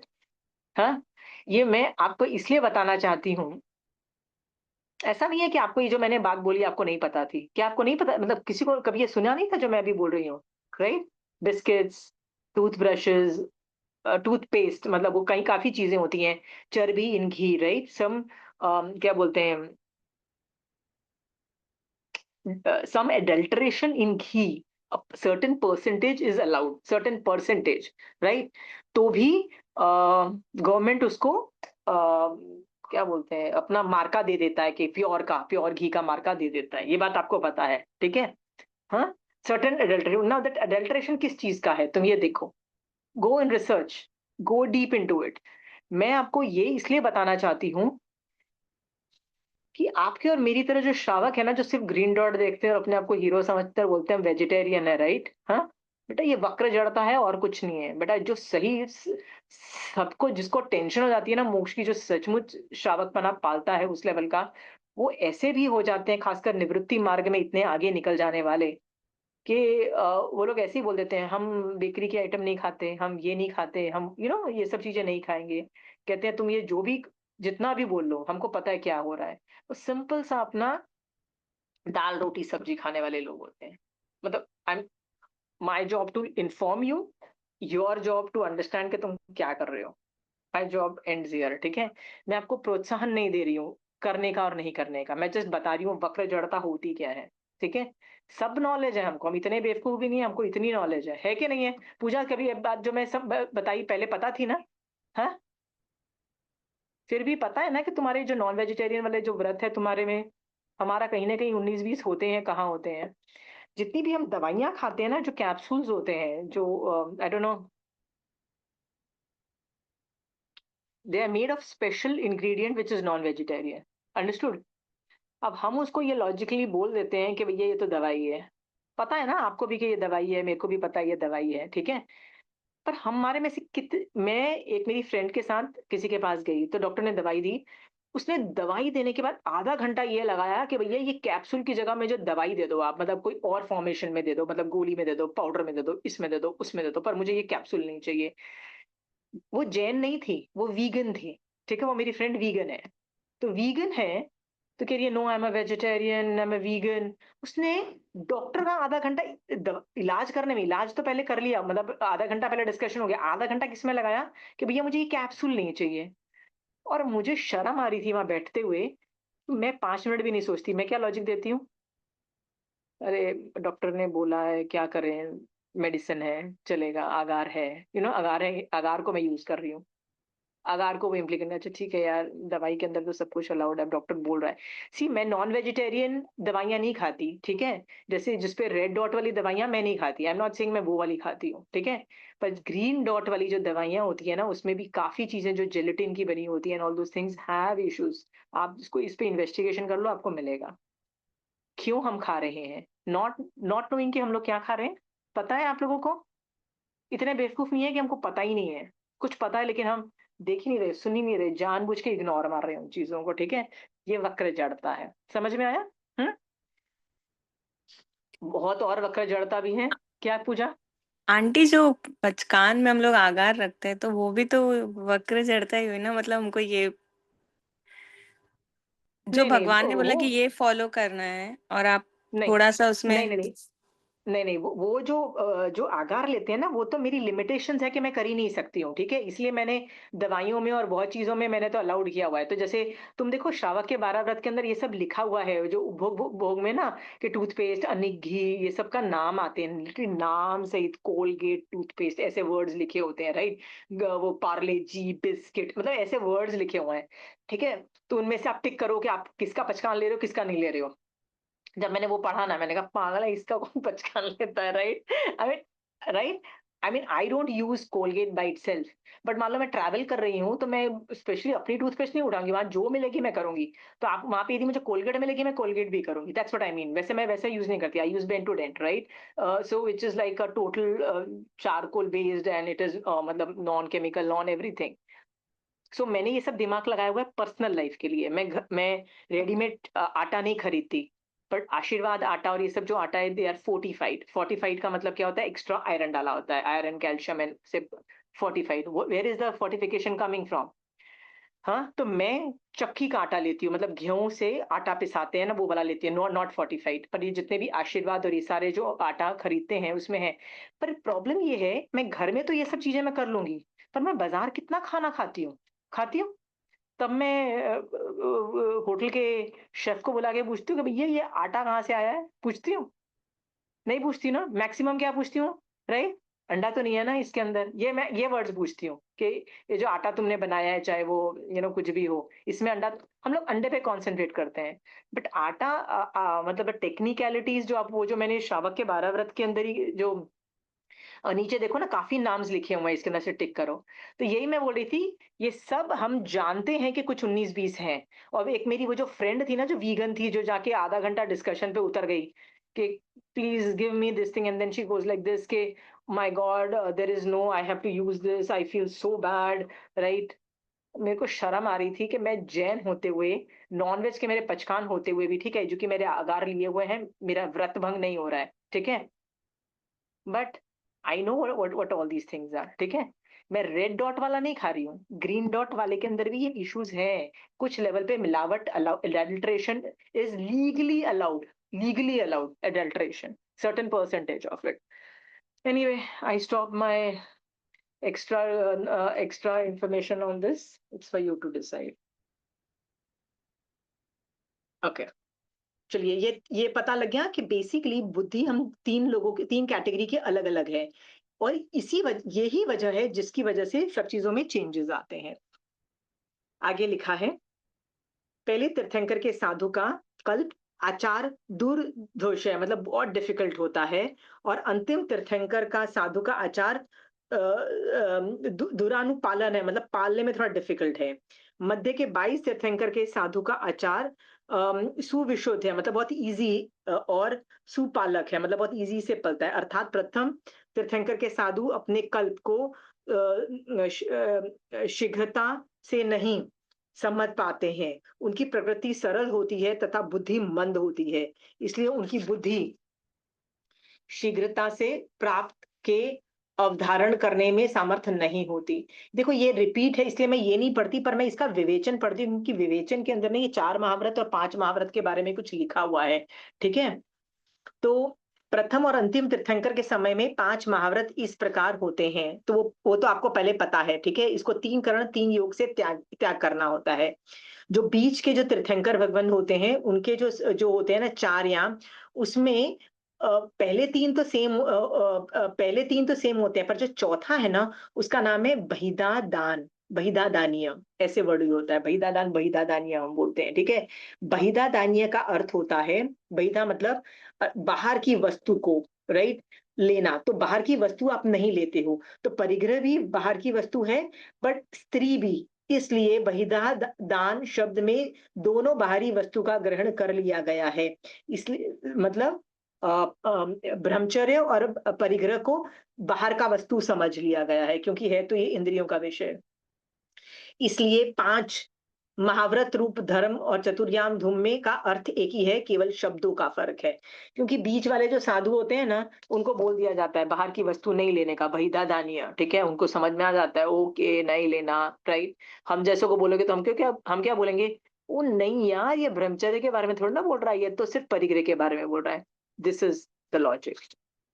तो याद रखना, 4 याम जो 4 महाव्रत वाला जिसको बोलते हैं, दैट इज अबाउट बहिदा धानिया। ये नया वर्ड आपने यदि सीखा है तो इसको आपको याद होना चाहिए आपको, ठीक है। आगे चलते हैं। हे गौतम, आपकी प्रज्ञा बुद्धि श्रेष्ठ है, आपने मेरा यह संशय दूर कर दिया है। मेरा और भी संशय है, इसलिए हे गौतम, उसके विषय में भी मुझे कहिए, अर्थात मेरा जो दूसरा संशय है उसे भी दूर कीजिए। मैंने यहाँ पे कुछ अंडरलाइन किया है, जैसे ये विवेचन में है फिर भी मैंने अंडरलाइन किया है। दोनों महापुरुषों के शिष्य परिवार के हृदय में उत्पन्न हुई संदेह का निवृत्ति के लिए ही था, अन्यथा केशी कुमार के हृदय में तो इन प्रकार की न कोई शंका थी और न उसकी निवृत्ति के लिए गौतम स्वामी का प्रयास था। दोनों मतलब दे न्यू इट, ठीक है। इस गाथा में अभिमान से रहित होकर सत्य को ग्रहण करने का जो उपदेश ध्वनित किया गया है, उसे अनुकरण प्रत्येक जिज्ञासु को करना चाहिए। ये मुझे बहुत इंटरेस्टिंग लगा कि इस गाथा में अभिमान से रहित होकर सत्य को ग्रहण करो। क्यों सत्य पे इतना जोर दिया जाता है? आपको पता है केवल ज्ञान क्या है? केवल ज्ञान क्या है? सत्य की खोज है। जिसको केवल ज्ञान समझ आ जाता है, उसको क्या समझ में आ जाता है? 100% सत्य वो जान लेता है, 100% सत्य। सो सत्य की खोज है। तो ये लोग क्या कर रहे हैं? सत्य की खोज कर रहे हैं। उसमें अभिमान मत लाओ। हम लोग जब किसी से सीखने जाते हैं, कैसे सीखने जाते हैं? मुझे बहुत आता है, मारासा आ रहे हैं, हम मारासा को सिखा देंगे, हर बार इस एटीट्यूड से जाते हैं। कभी आपने सोचा है कि क्या पता मारासा नोज मोर और मैं उससे सीख सकता हूँ, राइट? मेरी ज्यादातर कोशिश होती है, कई बार तो क्या ना, कहीं श्रावक भी दिखने में ना दिखते नहीं है कि यार ये बड़े अंदर से सॉलिड श्रावक होंगे, सीरियसली वो भी हम गलती कर लेते हैं, ठीक है। तो मेरी क्या कोशिश होती है, उपासना में मैं किसी से नए आदमी से मिलती हूँ तो मेरी ऐसी पूछती हूँ, तुम क्या करते हो और क्या तुम्हारा मतलब व्हाट इज योर फोर्टे, आप क्या अच्छे से करते हो, प्लीज मुझे सिखा दो। पहले सीखने की कोशिश करो rather देन सिखाने की कोशिश करो। क्योंकि जब तुम सिखाते हो ना तब तुम्हारा ज्ञान नहीं बढ़ता है। तुम्हारा मतलब ठीक है, वो अलग तरीके से बढ़ता है पर तब तुम्हारा ज्ञान नहीं बढ़ता है। जब तुम सीखते हो ना, एक नया डायमेंशन तुमको मिलता है। सो मैं सबसे पहले यदि कोई नए जैसे मैं कोई नए सिटी में गई, वहाँ पे मैं पहली बार नए उपाश्रय में गई, नए लोगों से मिली, कुछ जान ना पहचान, ऐसे ही मिलती हूँ। तो मैं उनसे पूछती हूँ, "आप जैन धर्म क्या में क्या जानते हो? और क्या चीज़ पे आपकी बहुत अच्छी कमांड है? आप मुझे क्या सिखा सकते हो?" वो जो-जो चीज़ें बताते हैं, उसमें से मैं खुद डिसाइड करती हूँ कि भैया मुझे कौन-सी सीखनी है, कौन-सी नहीं सीखनी।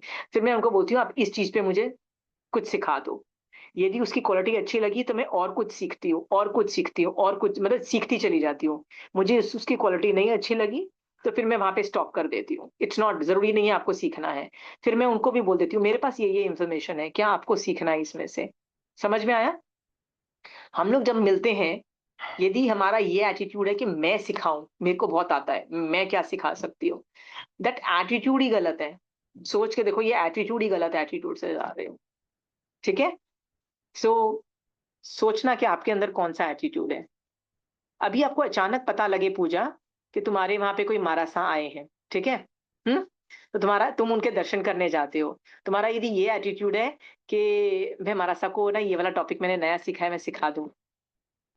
आता है कभी ये थॉट? हाँ, पूजा आता है? हाँ? नीलम जी आपको आता है? नहीं आता है। प्रमिला जी आपको आता है? विनीता जी आपको आता है? प्रमिला जी मेरे बोलिए। को हाँ, मेरे को ऐसे नॉर्मली मेरे को ज़्यादा कुछ आता ही नहीं है। पर जब आपने क्लास में डाला-पाला कराया था, तो वो मेरे बहुत हाँ, अच्छा से आ गया। फिर मेरे को कोई पूछता तो मैं कहती हाँ, ये मैं सिखा सकती हूँ। पर सिखा सकती नहीं हूँ। मेरा मेरा सवाल ये नहीं था। आप मेरा सवाल बहुत पिन पॉइंटेड हाँ, था। कोई तब महाराष्ट्र आपके वहाँ तब आए, मुझे तो लगा भी था तब मुझे लगा भी था। कोई आएगा तो ऑनेस्टली मैं उनको सिखाऊँगी। क्या पता आपको क्या लगता है महाराष्ट्र को पहले से ही डाला-पाला नहीं आता होगा, सबको सब कुछ आता होगा। मोस्ट प्रोबेबली नहीं, वो फिर से हाँ, सीख लेते हैं, वो फिर से कर लेते हैं। तो ख़ैर वाटर यस। हाँ, come after half an hour, half an hour? हाँ, ओके। हाँ, okay. Close door, close door. या हाँ, क्या बोल रही थी?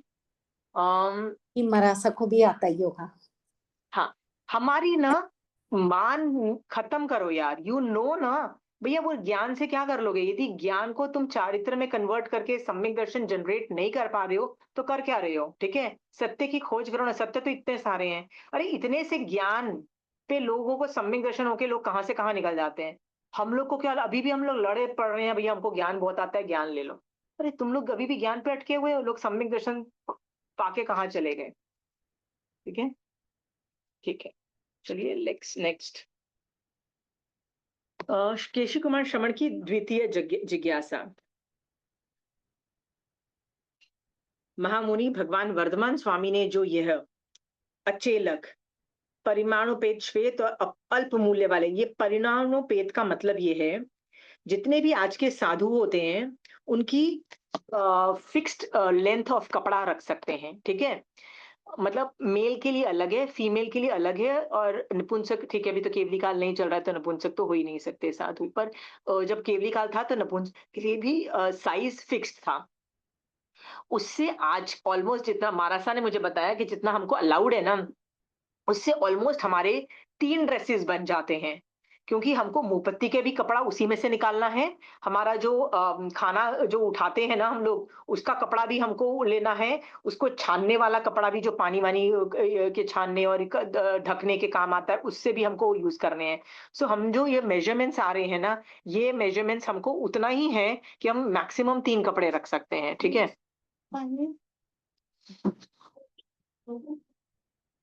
No, no, 4, 4।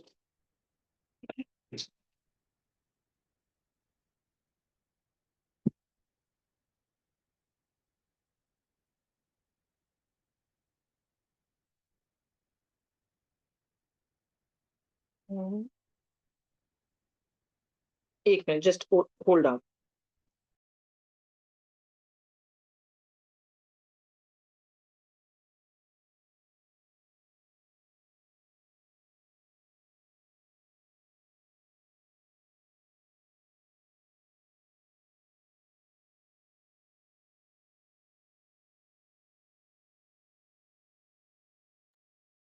ठीक है, हम लोग कहाँ थे? ठीक है, सो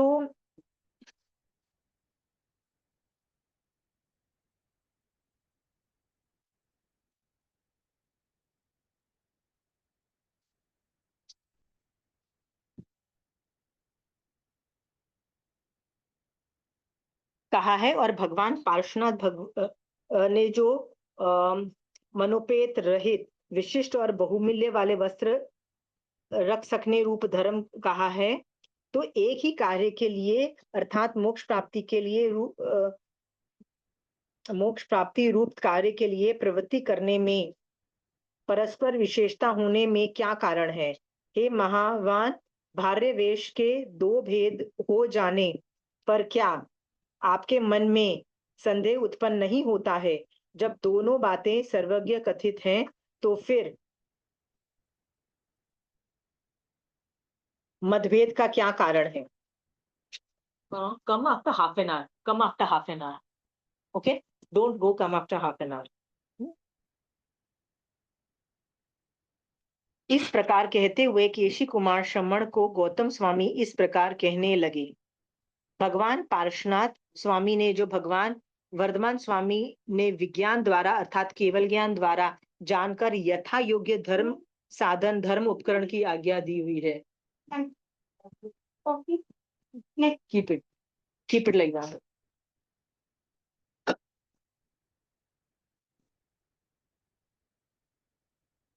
ये यथा योग्य, मैं तुमको एक चीज बोलना चाहती थी यथा योग्य के अंतर्गत, ठीक है? हाँ, my class is going on, I cannot talk, okay? Okay, full water. Okay.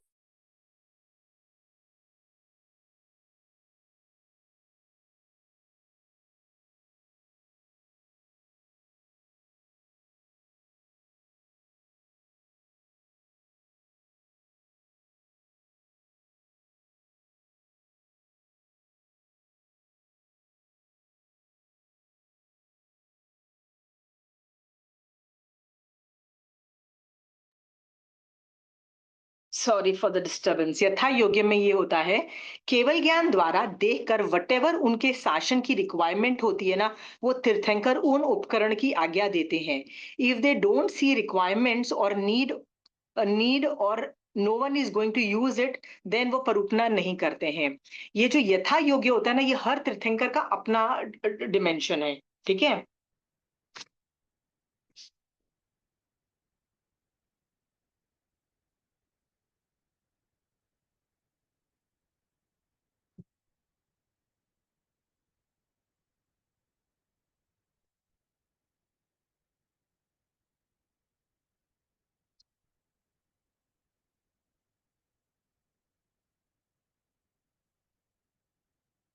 नानाविध विकल्पन अर्थात अनेक प्रकार के उपकरणों की कल्पना लोगों की प्रतीति और विश्वास के लिए है। प्रतीति का मतलब होता है अच्छा लगना, और विश्वास पैदा करने के लिए है। और दूसरी बात यह है, ड्रेस की रिक्वायरमेंट है संयम यात्रा के निर्वाह के लिए। और तीसरा है ज्ञानादि ग्रहण के लिए है। और नेक्स्ट है लिंग वेश का प्रयोजन है। लिंग मतलब यूनिफॉर्म, ठीक है, जो कपड़े होते हैं वो ये है। सो भगवान ने इसको 4 कारणों से बोला है। हाउ डू यू रिकॉग्नाइज कि ये आदमी एक साधु है? तो उसको रिकॉग्नाइज करने के लिए ऐसे 4 चीजें बोली गई है, ठीक है?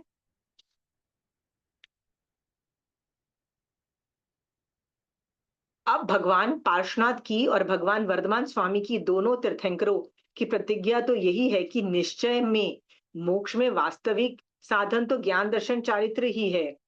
इसलिए निश्चय में दोनों महापुरुषों की एक ही प्रतिज्ञा है, इनमें कोई मतभेद नहीं है।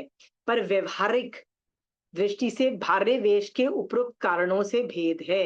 निश्चय से ये है, व्यवहार से ये है। ये 2 वर्ड मैंने आपको कहीं सिखाए हैं, ये निश्चय और व्यवहार? हाँ, कहाँ सिखाए हैं ये वर्ड?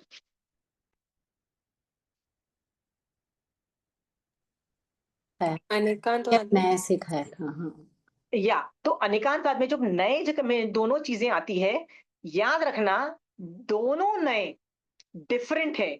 दोनों के रूल्स अलग हैं, रेगुलेशंस अलग हैं, रिक्वायरमेंट्स अलग है, सब कुछ अलग है, और दोनों के पर्पस भी अलग है, purpose of doing them are also different, right? Still both are necessary, दोनों नेसेसरी है। इसीलिए कभी व्यवहार की बात होगी, कभी निश्चय की बात होगी। आप बोलोगे चाहिए क्या भैया, कुछ भी हो सकता है, कभी ये चाहिए होगा, कभी वो चाहिए होगा। इसलिए आप देखो, मैं भी जब पढ़ाती हूँ तो आपको बार बार बोलती हूँ ना, व्यवहार नहीं निश्चय नहीं, मैं आपको बोलती रहती हूँ, याद है? दोनों ऑपोजिट चीजें बोलती हूँ, फिर क्या बोलती हूँ? दोनों चाहिए मुझे, दोनों चाहिए। Do I say that? व्यवहार में मैं क्या बोलती हूँ? सामायिक कर रहे हो, वेरी गुड, 48 मिनट्स तक संभाव से बैठे रहो। पर निश्चय दृष्टि से क्या है? आत्मा वीतराग दशा में गई, ऑलमोस्ट वीतराग दशा में तुमको जाने का पूरा मेहनत करवाती हूँ ना, तो मैं व्यवहार की भी एक्सपेक्टेशंस रखती हूँ, पर मैं निश्चय की डिमांड भी करती हूँ कि भैया निश्चय कहाँ है, निश्चय कहाँ है, ढूंढो। हाँ, ठीक है।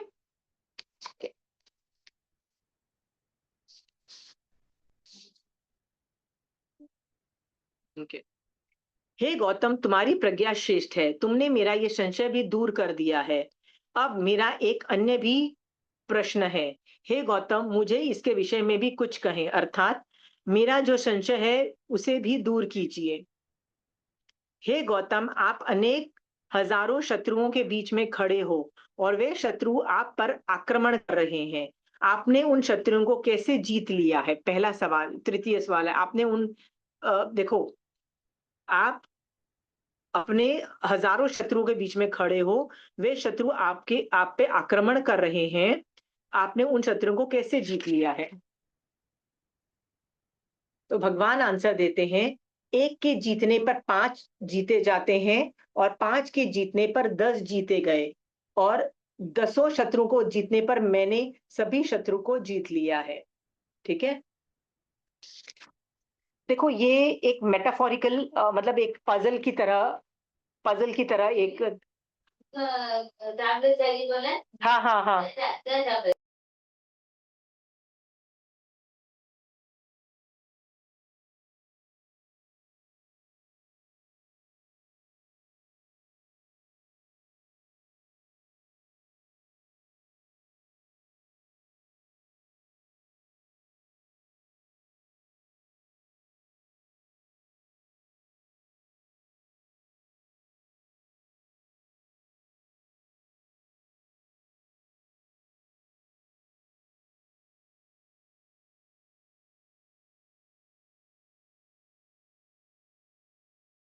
जरा दरवाजा बंद करो।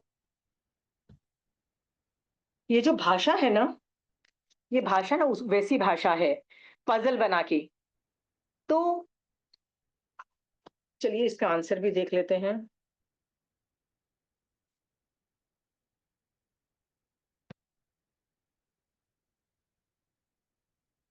उपरोक्त विषय को स्पष्ट करने के लिए केशी कुमार श्रमण गौतम स्वामी से इस प्रकार पूछने लगे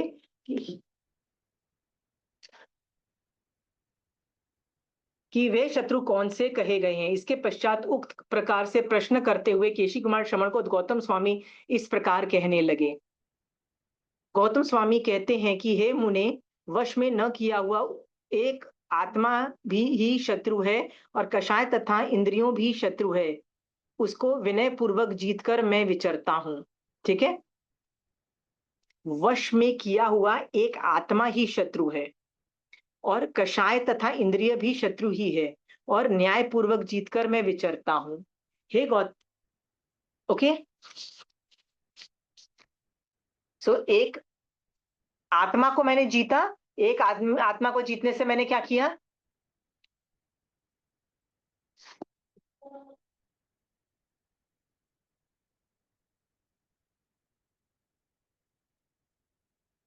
ये आपको समझ में आ गया कि इसमें किसी को पूछना है, किसी को कुछ डाउट्स है?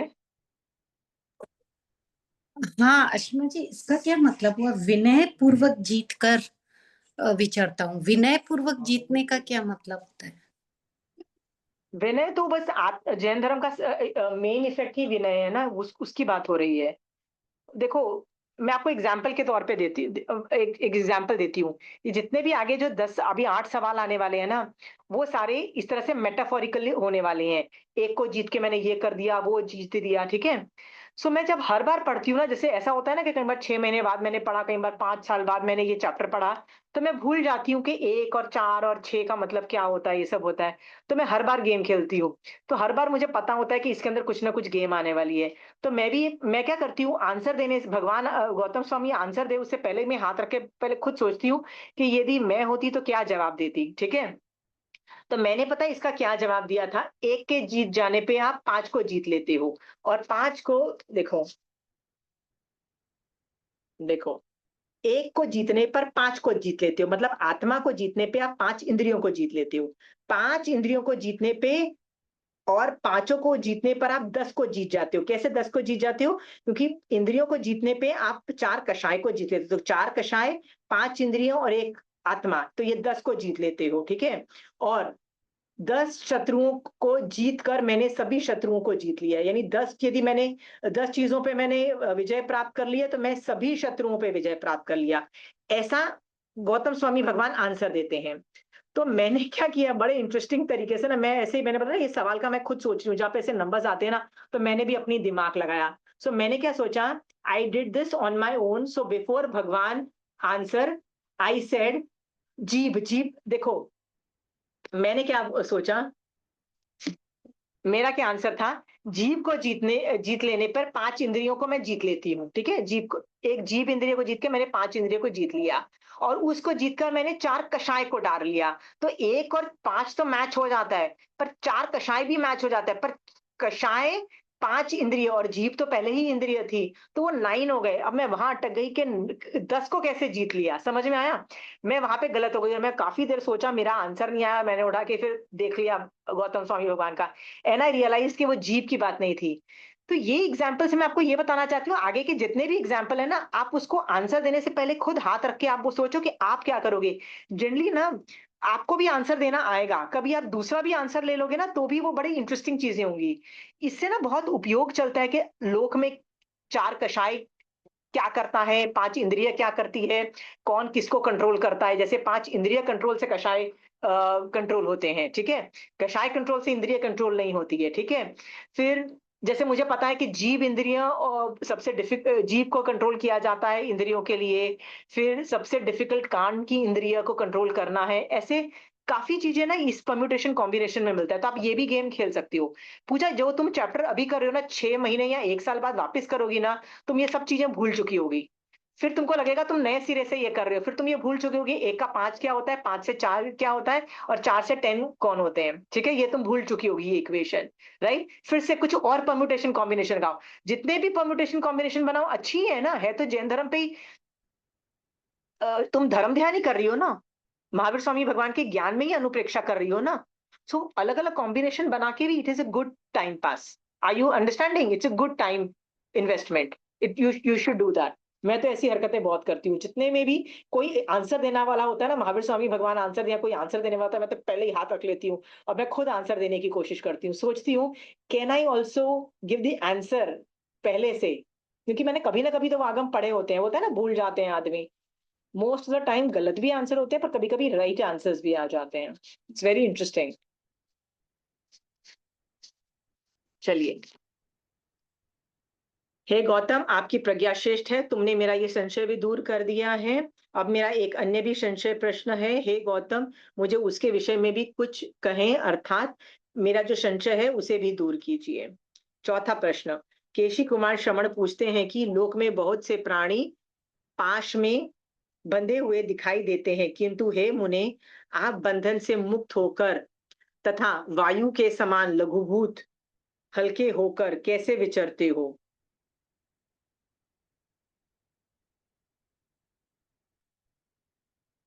देखो, बंधनों से बंधे हुए मतलब बेड़ियों से बंधे हुए हो, ठीक है? पर आप कैसे वायु के समान हल्के होके आप कैसे विचरते हो? तो भगवान जवाब देते हैं, गौतम स्वामी कहते हैं कि हे मुने, उपाय द्वारा वह पाश, बंधन, बंधन मतलब वो जो बेड़ियां हैं, को सर्वथा प्रकार से काट कर एवं उसका सर्वथा नाश करके मैं मुक्त, बंधन रहित हो कर तथा अप्रतिबद्ध विहार होने से वायु के समान लघुभूत होकर विचरता हूँ। ये उपाय मैंने किया है, जिससे मैंने सारे बंधन काट दिए हैं और मैं हवा की तरह हल्का होके घूमता हूँ। उपरोक्त विषय के स्पष्ट करने के लिए केशी कुमार श्रमण गौतम स्वामी से इस प्रकार कहने लगे कि वह पाश कौन से कहे गए हैं। इस प्रकार प्रश्न करते हुए केशी कुमार श्रमण ने गौतम स्वामी इस प्रकार कहने लगे। गौतम स्वामी कहते हैं कि विदा एक ही मंगवाना। गौतम स्वामी कहते हैं कि राग द्वेष द्वारा तथा मोह और तीव्र धन धान्य पुत्र कलत्र आदि के स्नेह रूप पाश बड़े भयंकर हैं। उसका यथा न्याय छेदन करके मैं यथाक्रम अर्थात शांति पूर्वक विचरता हूँ। राइट, मैंने जब ये गेम खेली थी तो मैंने सिर्फ राग द्वेष पे आया था कि वो बंधन क्या है। तो हम लोग जनरली हमारे क्या बंधन होते हैं, हमारे बंधन है, हमको अपने घर वालों से कितना प्यार है, राग और द्वेष है ना। अपने जितना द्वेष से बंधन नहीं है उतना राग बंधन क्रिएट करता है, एक बेड़ी क्रिएट करता है। ठीक है, खासकर अपने बच्चे और अपना हस्बैंड वाइफ और अपने माँ बाप, ये जो कोर लोग होते हैं ना, हमको क्या लगता है ये कोर लोग मेरे सब कुछ है, पर ये कोर लोग से हमको राग है। राग ही तो ये बंधन क्रिएट करता है। राइट, ऑलमोस्ट लाइक अ बंधन। तथा मोह पर भगवान सिर्फ राग द्वेष नहीं बोलते हैं, मोह तथा तीव्र धन धान्य पुत्र कला आदि, मतलब वो सिर्फ इंसानों को नहीं बोल रहा है, वो कह रहा है कि जो तुम्हारी प्रॉपर्टी है, जो तुम्हारे पास पैसा है ना, वो भी बेड़ियां क्रिएट करता है। सो मान लो मैं बहुत अमीर हूँ, मेरे पास लाइक 10 घर है और मैं बहुत अमीर हूँ, तो वो भी क्या कर रहा है, मेरे पास बेड़ियां क्रिएट कर रहा है। मान लो मैं बहुत अमीर होती हूँ तो मेरा मन करता है उनको छोड़ के जाने का। वो क्या था, नाम था ना वो चित संभूति वाली जो स्टोरी आती है। तो चित संभूति में संभूति 6 खंड का राजा होता है। वो क्यों नहीं दीक्षा ले सकता है? वो कहता है मैं 6 खंड का राजा हूँ, I am enjoying so much, I have so much riches, कैसे छोड़ के दीक्षा ले लो? उस वक्त किसने बेड़ी बना हुआ था? उसका 6 खंड उसके लिए बेड़ी बना हुआ था, इंसान नहीं बेड़ी बने हुए थे, 6 खंड उसके लिए बेड़ी था। ठीक है, सो आप सोचो आपके लिए क्या क्या बेड़ियां हैं, क्या क्या बेड़ियां हैं? पूजा, व्हाट इज द बेड़ीज for you? It's okay to every, आप तुम्हारी और मेरी सेम ही होंगी, बोलो। हाँ, बोलो बोलो। फैमिली। कोर फैमिली और ज्वेलरी, घर, राइट पूजा? हाँ, या गौतम स्वामी भगवान ने उनका छेदन किया और वो हवा की तरह हल्के होके अप्रतिबद्ध विहार करते हैं। सोच लो कितना अच्छे से मेटाफर बताया है। नेक्स्ट है,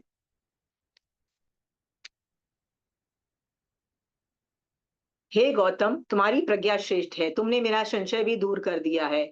अब मेरा एक अन्य भी संशय प्रश्न है। हे गौतम, मुझे इसके विषय में भी कुछ कहे, अर्थात मेरा जो संशय है उसे भी दूर कीजिए। हे गौतम, हृदय के अंदर उत्पन्न हुआ एक लता है, लता मतलब बेल है, मतलब पौधा जो होता है ना, जो बेल वाला होता है, उसकी बात हो रही है। वह लता विष जहर के समान जहरीली फल देती है। उस लता को, मतलब वो जो लता है ना, वो जो फल देती है ना, बड़ा गंदे जहरीले हैं। उस लता को आपने किस प्रकार उखाड़ कर समूल नष्ट कर दिया है? गौतम स्वामी कहने लगे, कोई आंसर दे सकता है बिना बिना चेक किए? Anybody wants to give it a try? वो गंदी सी लता कौन सी है जिसने आंसर नहीं देखा है, प्लीज? हाँ, लोभ। ठीक है, ओके, तुमने लोभ बोला, लेट अस सी। ठीक है, केशी कुमार श्रमण इस प्रकार पूछने लगे कि वह लता कौन सी कही गई है। उपरोक्त प्रकार से प्रश्न करते हुए केशी कुमार श्रमण को गौतम स्वामी इस प्रकार कहने लगे। हे महामुने, संसार में तृष्णा, तृष्णा और लोभ एक ही चीज है। ठीक है, almost same, you are quite near Pooja. ठीक है, तृष्णा रूपी लता कही गई है। हाँ, मैंने परिग्रह और कामभोग बोला था, मतलब मेरे दिमाग में था कामभोग रूपी लता या परिग्रह रूपी लता, पर तुमने लोभ बोला, दैट इज ऑल्सो, लोभ परिग्रह सब ऑलमोस्ट सेम है, पर्यायवाची वर्ड है। वे अत्यंत भयंकर है तथा भयंकर फल देने वाली है। इसको यथा न्याय अनुच्छेद कर मैं सुखपूर्वक विचरता हूं। ठीक है, अब क्या होता है कि जब एक सवाल पूछा जाता है ना, तो वो सवाल का जवाब पहले आता है, फिर उसका स्पष्टीकरण आता है। देखो 3 लेवल्स पे पढ़ाए जा रहे हैं, ठीक है? तो क्यूरियोसिटी डेवलप होती है ना आपकी और मेरी, कि भैया वो जो लास्ट का स्पष्टीकरण दो कि आप क्या बोलना चाहते हो, तो इंटरेस्टिंग आता है ना। तो सभा को कितने लो लेवल पे ये लोग फंक्शन कर रहे हैं, कितने मतलब इतनी बड़ी बड़ी बातें नहीं कर रहे हैं। उनको पता है कि आम लोग है, आम जनता है, तो एकदम लो लेवल की बातें कर रहे हैं, कोई बड़ा बड़ा ज्ञान नहीं दे रहे हैं। और तुम देखोगे ना, ज्ञान का ये जो जो डिस्कशन कर रहे हैं ना, ये सब में ज्ञान और चारित्र पे ही डिस्कशन हो रहा है। तो और जहाँ ज्ञान और चारित्र आता है, वहां सम्यक दर्शन इंड्यूस हो जाता है, उस अपेक्षा से बातें हो रही थी, ठीक है? चलिए, ये छठा आ रहा है, छठा प्रश्न। हे गौतम, भयंकर जलती हुई एक अग्नि है जो शरीर में रहकर आत्मगुणों को जलाती है। आपने किस प्रकार उसे बुझाया है? गौतम स्वामी कहते हैं कि महामेघ से उत्पन्न हुई महामेघ मतलब बहुत जोर से बारिश होती है ना, उसको महामेघ कहते हैं, से उत्पन्न हुए जलों में उत्तम जल को ग्रहण करके मैं शरीर में रही हुई उस अग्नि को निरंतर बुझाता रहता हूँ। मतलब उस बारिश के पानी से मैं अपने शरीर में रही हुई अग्नि को बुलाता रहता हूँ। इस प्रकार बुझाई हुई वह अग्नि मुझे मेरे आत्मगुणों को नहीं जलाती है। कोई ट्राई करना चाहता है आंसर देना पहले? वो महामेघ कौन सा है, वो अग्नि कौन सी है, बताओ। Give it a try. Aunty you don't have to बुझाने बी का राइट। समझ में आया, संवर है। बुझाने का क्या समझ में आया? संवर संवर करना, मतलब संयम। संवर करना। और ट्राई करो, ट्राई करो। You don't have to be right. मैंने बोला ना कि हमको लग रहा है कि हमको राइट होना है। नो, राइट होना इज नॉट द लक्ष्य। ये ब्रेन रैकिंग वाली एग्जांपल्स हैं, ठीक है? देखो, हमारे कसाई होता ना, वही अग्नि है। हाँ चलिए, ये भैया is very much right here. क्रोध, मान, माया, लोभ, ये 4 कषाय रूप अग्नि कही गई है, ठीक है? और श्रुत, शील तथा तप रूप जल। देखो, मैंने जब किया था, tell her to come after 10 minutes, 10 minute बाद आ सकते, इंग्लिश में बात करो ना उसमें। श्रुत, शील, तप रूप जल, मैंने सिर्फ श्रुत बोला था, ठीक है? कही गई है उस श्रुत रूप जल से सिंचित की जाने पर भिन्न भिन्न नष्ट हुई वह अग्नि मुझे नहीं जलाती है, ठीक है? सो बेसिकली कषाय की जो अग्नि है ना, वो मैं कैसे खत्म कर सकती हूँ, यहाँ पे उसका वो एग्जाम्पल दिया है। कषाय को मैं कैसे कंट्रोल कर सकती हूँ? उस पे श्रुत डालो, मतलब ज्ञान डालो, उस पे शील डालो, ठीक है? और उस पे तप तप डालो। ये 3 चीजें डालोगे ना, तो तुम्हारे ऊपर रही हुई कषाय अग्नि शांत हो जाएगी। देखो, हमको ये छोटी चीज लगती है। मान लो तुमको लगता है कि आज तुमको बहुत सुबह से गुस्सा आया था, या बहुत लोभ आया था, या बहुत मान आया था। आपको करना क्या चाहिए था? आपको उसके ऊपर ज्ञान डालना है, शील डालना है, और तप डालना है। ये 3 चीजें डालोगे ना, वो बुझ जाएगी कषाय, भड़कनी बंद आ जाएगी। मान लो तुमको किस पे क्रोध आया है? किस पे क्रोध आया? मेड पे क्रोध आया, पूजा? हाँ, आता ही रहता है यार मेड पे तो क्रोध, है ना? हाँ, डालना क्या है तुमको? डालना क्या है तुमको उस पे? महावीर स्वामी भगवान का ज्ञान डालो। तब तुमको रियलाइज होगा कि वो क्यों बेकार बेकार काम करती है, क्यों वो इतनी एफिशिएंट नहीं है। पूजा, तुम्हारी मेड क्यों एफिशिएंट नहीं है, क्यों इतने मेरे बेकार तरीके काम। से काम करती? खुद के कर्म। अब तुम उस पे श्रुत भी डालोगी ना, तो बताओ तुम्हारा जो गुस्सा जो मेड़ में है ना, कम हो जाएगा। हुआ कि नहीं हुआ? हाँ। तो कषाय को कैसे कंट्रोल करो? श्रुत, शील और तप का जल डालो। मैंने सिर्फ ज्ञान बोला था, ठीक है? Anyway, let's go. 7वीं जिज्ञासा। हे गौतम, यह साहसिक और भयंकर दुष्ट घोड़ा चारों ओर भागता फिरता है, उस पर चढ़े हुए आप उस घोड़े द्वारा उन्मार्ग में क्यों नहीं ले जाए जाते हो? अर्थात वे दुष्ट घोड़ा आपको उन्मार्ग में क्यों नहीं ले जाता? राइट? जहां भी घोड़ा वर्ड आए ना, तो समझ लेना ये मन की बातें कर रहे हैं। ये तो इतना तो एक्सपर्टीज आ ही गई होगी, ठीक है? इसका कोई आंसर देना चाहता है, ट्राई करना चाहता है बिफोर दैट? काम भोग।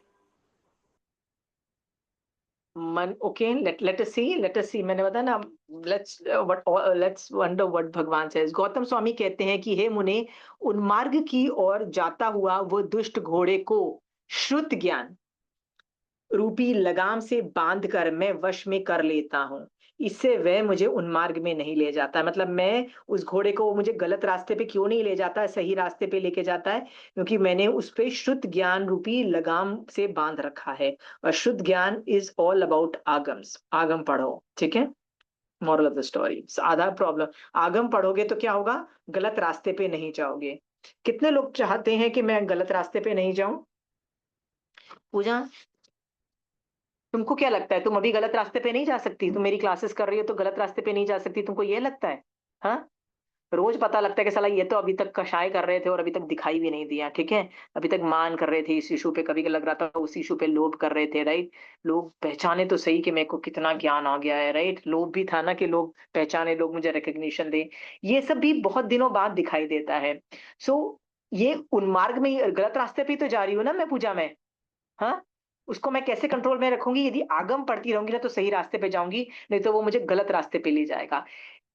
मैं कितनी बार देखती हुई थी, मैं आगम पढ़ना बंद कर देती हूँ ना, होता है ना कभी कोई दूसरी किताब हाथ में आ जाती है तो तुम उसको हजम कर रहे होते हो, तब तक तुमने थोड़े दिन आगम नहीं पढ़ते हो। तो मैंने कितनी बार देखा है कि मेरा दिमाग जो है ना, वो गलत रास्ते पे आराम से चला जाता है। पर जैसे ही मैं आगम पढ़ती हूँ ना, आराम से सही रास्ते पे आता है। ट्राई दिस मेथडोलॉजी, आगम पढ़ते रहो।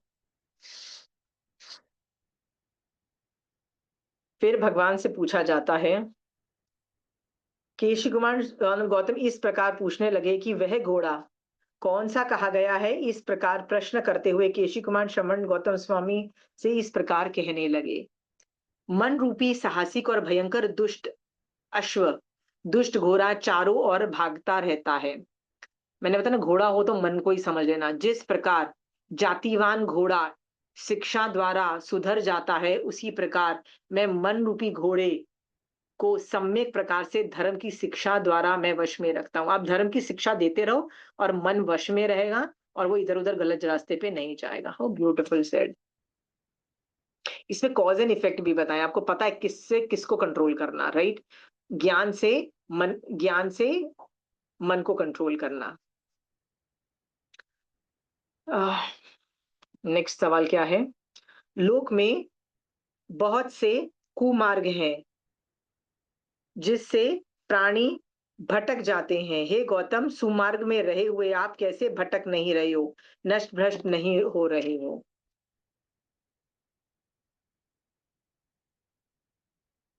गौतम स्वामी कहते हैं कि जो सुमार्ग से जाते हैं और जो उन्मार्ग में प्रवृत्ति करते हैं, उन सब को मैंने जान लिया है। इसलिए हे मुनि, मैं सुमार्ग से नष्ट भ्रष्ट नहीं होता। मैंने यहाँ लिखा है, दोनों के ज्ञान और उनमें भेद विज्ञान करने की वजह से आई know what is right for me. आप भेद विज्ञान करते हो, आप सही रास्ते का भी और गलत रास्ते का भी आप फिगर आउट करो और आप गलत रास्ते पे नहीं जाओगे।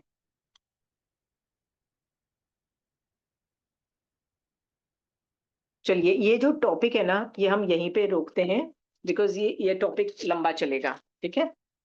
सो हमने ये जो किया ना अभी, वो आप एक्सरसाइजेस खुद भी कर सकते हो, ऐसा नहीं है कि आप नहीं कर सकते हो। तो मैं चाहती हूँ कि आप ये एक्सरसाइज फिर से करो अपने आप। आपको लगेगा ये बोरिंग लग रहा है, आपको ये जो डिस्कशन था, इसमें ना बहुत एंगल से देख सकते हो। क्या cause and effect, cause and effect का मतलब है कि मन को कंट्रोल करने के लिए क्या करना है, राइट, ज्ञान करना है। बट कषाय को कंट्रोल करने के लिए भी ज्ञान को इंपॉर्टेंस दी गई है, ठीक है। बट कई चीजों में किसी को इंपॉर्टेंस दी गई है।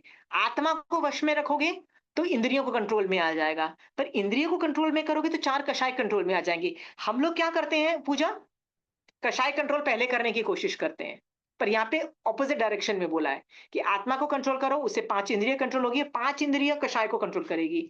पूजा, इसलिए तो हम लोग फेल हो जाते हैं ना कई बार अपने पांच चार कषाय को कंट्रोल करने में, राइट। क्योंकि हम कॉज एंड इफेक्ट नहीं देखते, डायरेक्शन क्या, ये इससे ये होता है, इससे ये होता है, ये कॉज एंड इफेक्ट बता रहा है। समझ में आया पूजा? तो एक बार है ना, अचानक आप सब लोग घर में बैठ के ना इस पे अनुप्रेक्षा करना, what is the cause and effect, क्या क्या ट्रिगर करता है। ठीक है? ज्ञान एक लगाम क्रिएट करता है और तुमको सही गलत रास्ते का भेद विज्ञान दिखाता है। तो आपको पता है कि मुझे सही रास्ते पे जाना है, गलत रास्ते पे नहीं जाना है, ठीक है? तो ये मेटाफर्स है ना, कॉज़ एंड इफेक्ट दिखाता है। कॉज़ मतलब पहले क्या करना है, उसका रिजल्ट क्या होगा। यदि वे पूजा तुम और मैं डायरेक्टली चलेंगे, नहीं क्रोध नहीं करना, कषाय नहीं करना, हम क्यों फेल हो जाएँगे? क्योंकि हमने इंद्रिय नहीं जीती है। इंद्रिय पहले वश में की जाती है, बाद में कषाय वश में होते हैं। सो ये कॉज़ एंड इफेक्ट पे वर्क करना है हमको। समझ में आया? ये चैप्टर उस एंगल से देखो। और ये वो जो परिषद है जहाँ पे देवता और मनुष्य थे, वो सब सुन रहे हैं। स्टार्टिंग में उन्होंने देख लिया कि डिफरेंस क्या है, बाद में उन्होंने देखा कि हम लोग दोनों ये जो बातें कर रहे हैं ना, बाकी सब चीज़ें तो सेम है, ज्ञान और चारित्र की।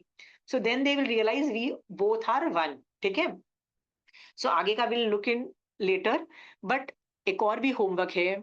आंखों में बैठ के पूरा जो सम्मोसण बना हुआ है वहां पे, ठीक है, इन केशी कुमार समण और गौतम स्वामी भगवान का। गौतम स्वामी भी कोई छोटा आदमी नहीं था, गणधर थे। 14 मतलब 14 पूर्वी के शुद्ध के क्या बोलते हैं उसको, दृष्टिवाद के ज्ञाता, राइट? और मैं क्या बोलूं, राइट? चरम शरीरी, भगवान के प्रिय, सब कुछ ग्रेटनेस थी। केशी कुमार भी छोटे नहीं थे। उन सब के बारे में सोचो, आँखों में एक पिक्चर क्रिएट करो अबाउट दैट सम्मोसण। भगवान ये पिक्चर क्रिएट कर रहे हैं और बहुत विनय करो। ये पूरी परिषद में जितने कितने सम्यक दृष्टि जीव होंगे, सिर्फ 2 जन ही नहीं, कितने साधु, कितने श्रावक उसमें सम्यक दृष्टि बने होंगे। क्या पता कोई देवता उनकी बातें सुन के सम्यक दृष्टि बन जाए। ऐसा भी तो हो सकता है ना, उसको देवता सम्यक दर्शन तो चारों गति में कहीं से भी आ सकता है। किसको का, पूरी परिषद को देखो और सोचो कि भगवान आपने वो इवेंट कितने अच्छे से रिकॉर्ड करके हमारे लिए दिया है। थैंक यू भगवान करके ये पूरे इवेंट के बारे में सोचो और बहुत विनय करो दोनों आचार्यों का आज की डेट में, ठीक है? इसी शुभ भाव के साथ, क्योंकि यही हमको भी सम्यक दर्शन में हेल्प करेगा मिथ्यात्व हटाने के लिए। महावीर स्वामी भगवान आपकी आज्ञा से चत्तारी मंगलम, अरिहंता मंगलम, सिद्धा मंगलम, साहू मंगलम, केवली फनतो धमो मंगलम। चत्तारी लघुत्तमा, अरिहंता लघुत्तमा, सिद्धा लघुत्तमा, साहू लघुत्तमा, केवली फनतो धमो लघुत्तमो। चत्तारी शरणम भोजामि, अरिहंते शरणम भोजामि, सिद्धे शरणम भोजामि, साहू शरणम भोजामि, केवली फनतो धमो शरणम भोजामि। जय जिनेन्द्र। प्रणाम आशिमा जी, थैंक यू।